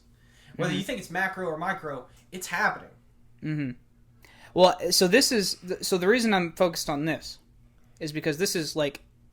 This is actual state. This is on the state level. This isn't just New York City or Buffalo. Right. This is all of. This is the entire. This is the second largest state in the union. Is now By saying land mass. and population. I thought New York was second. Why do they have more electoral votes? Does Texas have more electoral votes than New York? Okay. All right. Well, I'm wrong. So Gary, instead of this thing. So this, from what you, it was New York City, Washington D.C., Buffalo. It was all these cities, right? Also, imagine if that's now Austin, Dallas, Houston, El Paso, Permian. It's all of them. All of them now. and first of all, I'm not even discounting what you're saying. I'm not saying we don't need to oppose that on each school basis. Imagine Oklahoma. Only Oklahoma City teaches 1619, but Tulsa and all the other ones don't. You would see that as like that's still an issue, but not a huge issue. So my thing here is a cumulative micro effect. Mm-hmm. Could happen. Could turn into a Is macro happening. problem. So you're scared. So you're thinking that a domino effect that eventually So this someone's may going not to be tip a it. macro problem like New York State is passing it. You're Or afraid that California State. you're afraid. But you would admit that this is. Oh yeah, yes. This This is. is- This is passed by the Texas state legislature. Garrett, I don't want to jump to conclusion, but you're thinking that it starts small, but it could tip. No, It could tip and go big. I think the start is done. I think the cities, the combination of all the micros, of all the cities, of all the individual public schools, now outweighs. Like it's just as effective as a macro effect. So yes, not every school in New York teaches the 1619 project, Right? but Buffalo, New York City, the big schools. Chicago, Illinois. In Right. every public school in Chicago, Illinois, they teach the 1619 project. Right? Where's most of the 40% of the population of fucking Illinois got to be in Chicago? Yeah. Okay. That is just as. I mean, that's. So, granted, it's not 100% like In this would be, Texas? but So that's my still thing. a huge problem. I could get Garrett that you could be scared that 40% eventually could turn Grows, to a yeah. could good. That I understand. And I just we just cut it out the snake. I think we should just get rid of Chicago. look. I'm all for opposing that. all for that. Right, but I can't walk into a room, see an elephant, and then I see a cow, and then I'd be like, these are both the exact same size, and actually, the cow is bigger. I think you're walking into a room and seeing an elephant and saying, no, No. this elephant's the problem because it's a statewide thing. No, it's more. While okay, this no, wait, hold on. Hold on. nationwide. No, I'll do one better. You walk into a pasture, you see an elephant, and you see 5 cows. You're thinking, which one's eating more grass per day? Which group? And that's how I would judge this. Right? Who's going to eat more? The thing is, like, That's a good one. What? That's a good, Nick. 5, 7, 10, 20 schools? I don't know how many schools are in the state of Texas, but I know there's a lot. And it's the entire state. That's why it's an elephant. Elephants eat a lot. Right. And I would be willing to bet that... I'd be willing to bet that if this is being taught in Buffalo, New York, it's also being taught in L.A., it's also being taught in San Francisco, Portland, Right. Oregon. If not, maybe yet. I mean, if it does, and if they try to advocate for this on the state level, so I'm a big macro guy. Like, if you're going to impose something at the state, federal level, you better have a good justification for it. I'm gonna want that in quotes for the next podcast. What do you mean? Oh, God damn it. Yeah, no, I agree. And I think that's across the board, to be completely honest with you. Rounding thoughts. Garrett, would you say this is propaganda? Yeah. I guess if whitewashing is propaganda, is that the premise? Okay, I'll give you a definition. So propaganda would be teaching people things that are untrue. No. This That's is lying. So propaganda would be... Propaganda is lying, right? No, it's more of a spin, if you can think of it like that. So it's a half truth. like we so if you just taught this stuff that's not banned, you're not lying to kids, right? But you're trying to develop them in such a way that comes with desired outcomes, and that's propaganda for political purposes specifically. That's propaganda. So I would again. it's I'm like- going to say this is not the way to solve the problem you're trying to solve. Right. It's like when we told kids that we dropped pamphlets into Hiroshima and Nagasaki saying When we for sure didn't. when we were Yeah. to get out, we were about to bomb it. When we for sure did not. Yeah, that was I believe that's how it was 20. Like y'all told me that. That's fake that news. is propaganda. that's Yeah. just In the straight sense that lying. it's just you're just lying to make yourself look better. Right. All right, well, I think we've covered this enough. I mean, y'all know my views. I think this is horseshit, and I think these senators don't belong in power anymore. Yeah. Oh yeah. Just for this. I don't care what their issues are on any other things. I probably agree with them on some It stuff. should be but nowhere near a school. they don't belong to your kids, as far as I'm concerned. Like, if you want to teach this stuff, do it to your kids. Homeschool them. I don't care. But in the government, we got to teach them what's education. All right, well, that's it. This has been the Refined Peasants. Hey guys, thanks for listening. Don't forget to like, comment, subscribe, hit that little notification bell in the corner, and be sure to let us know if you guys have any ideas for what you want to see from us next. We're a new upcoming podcast. Share it with your friends if you're confident.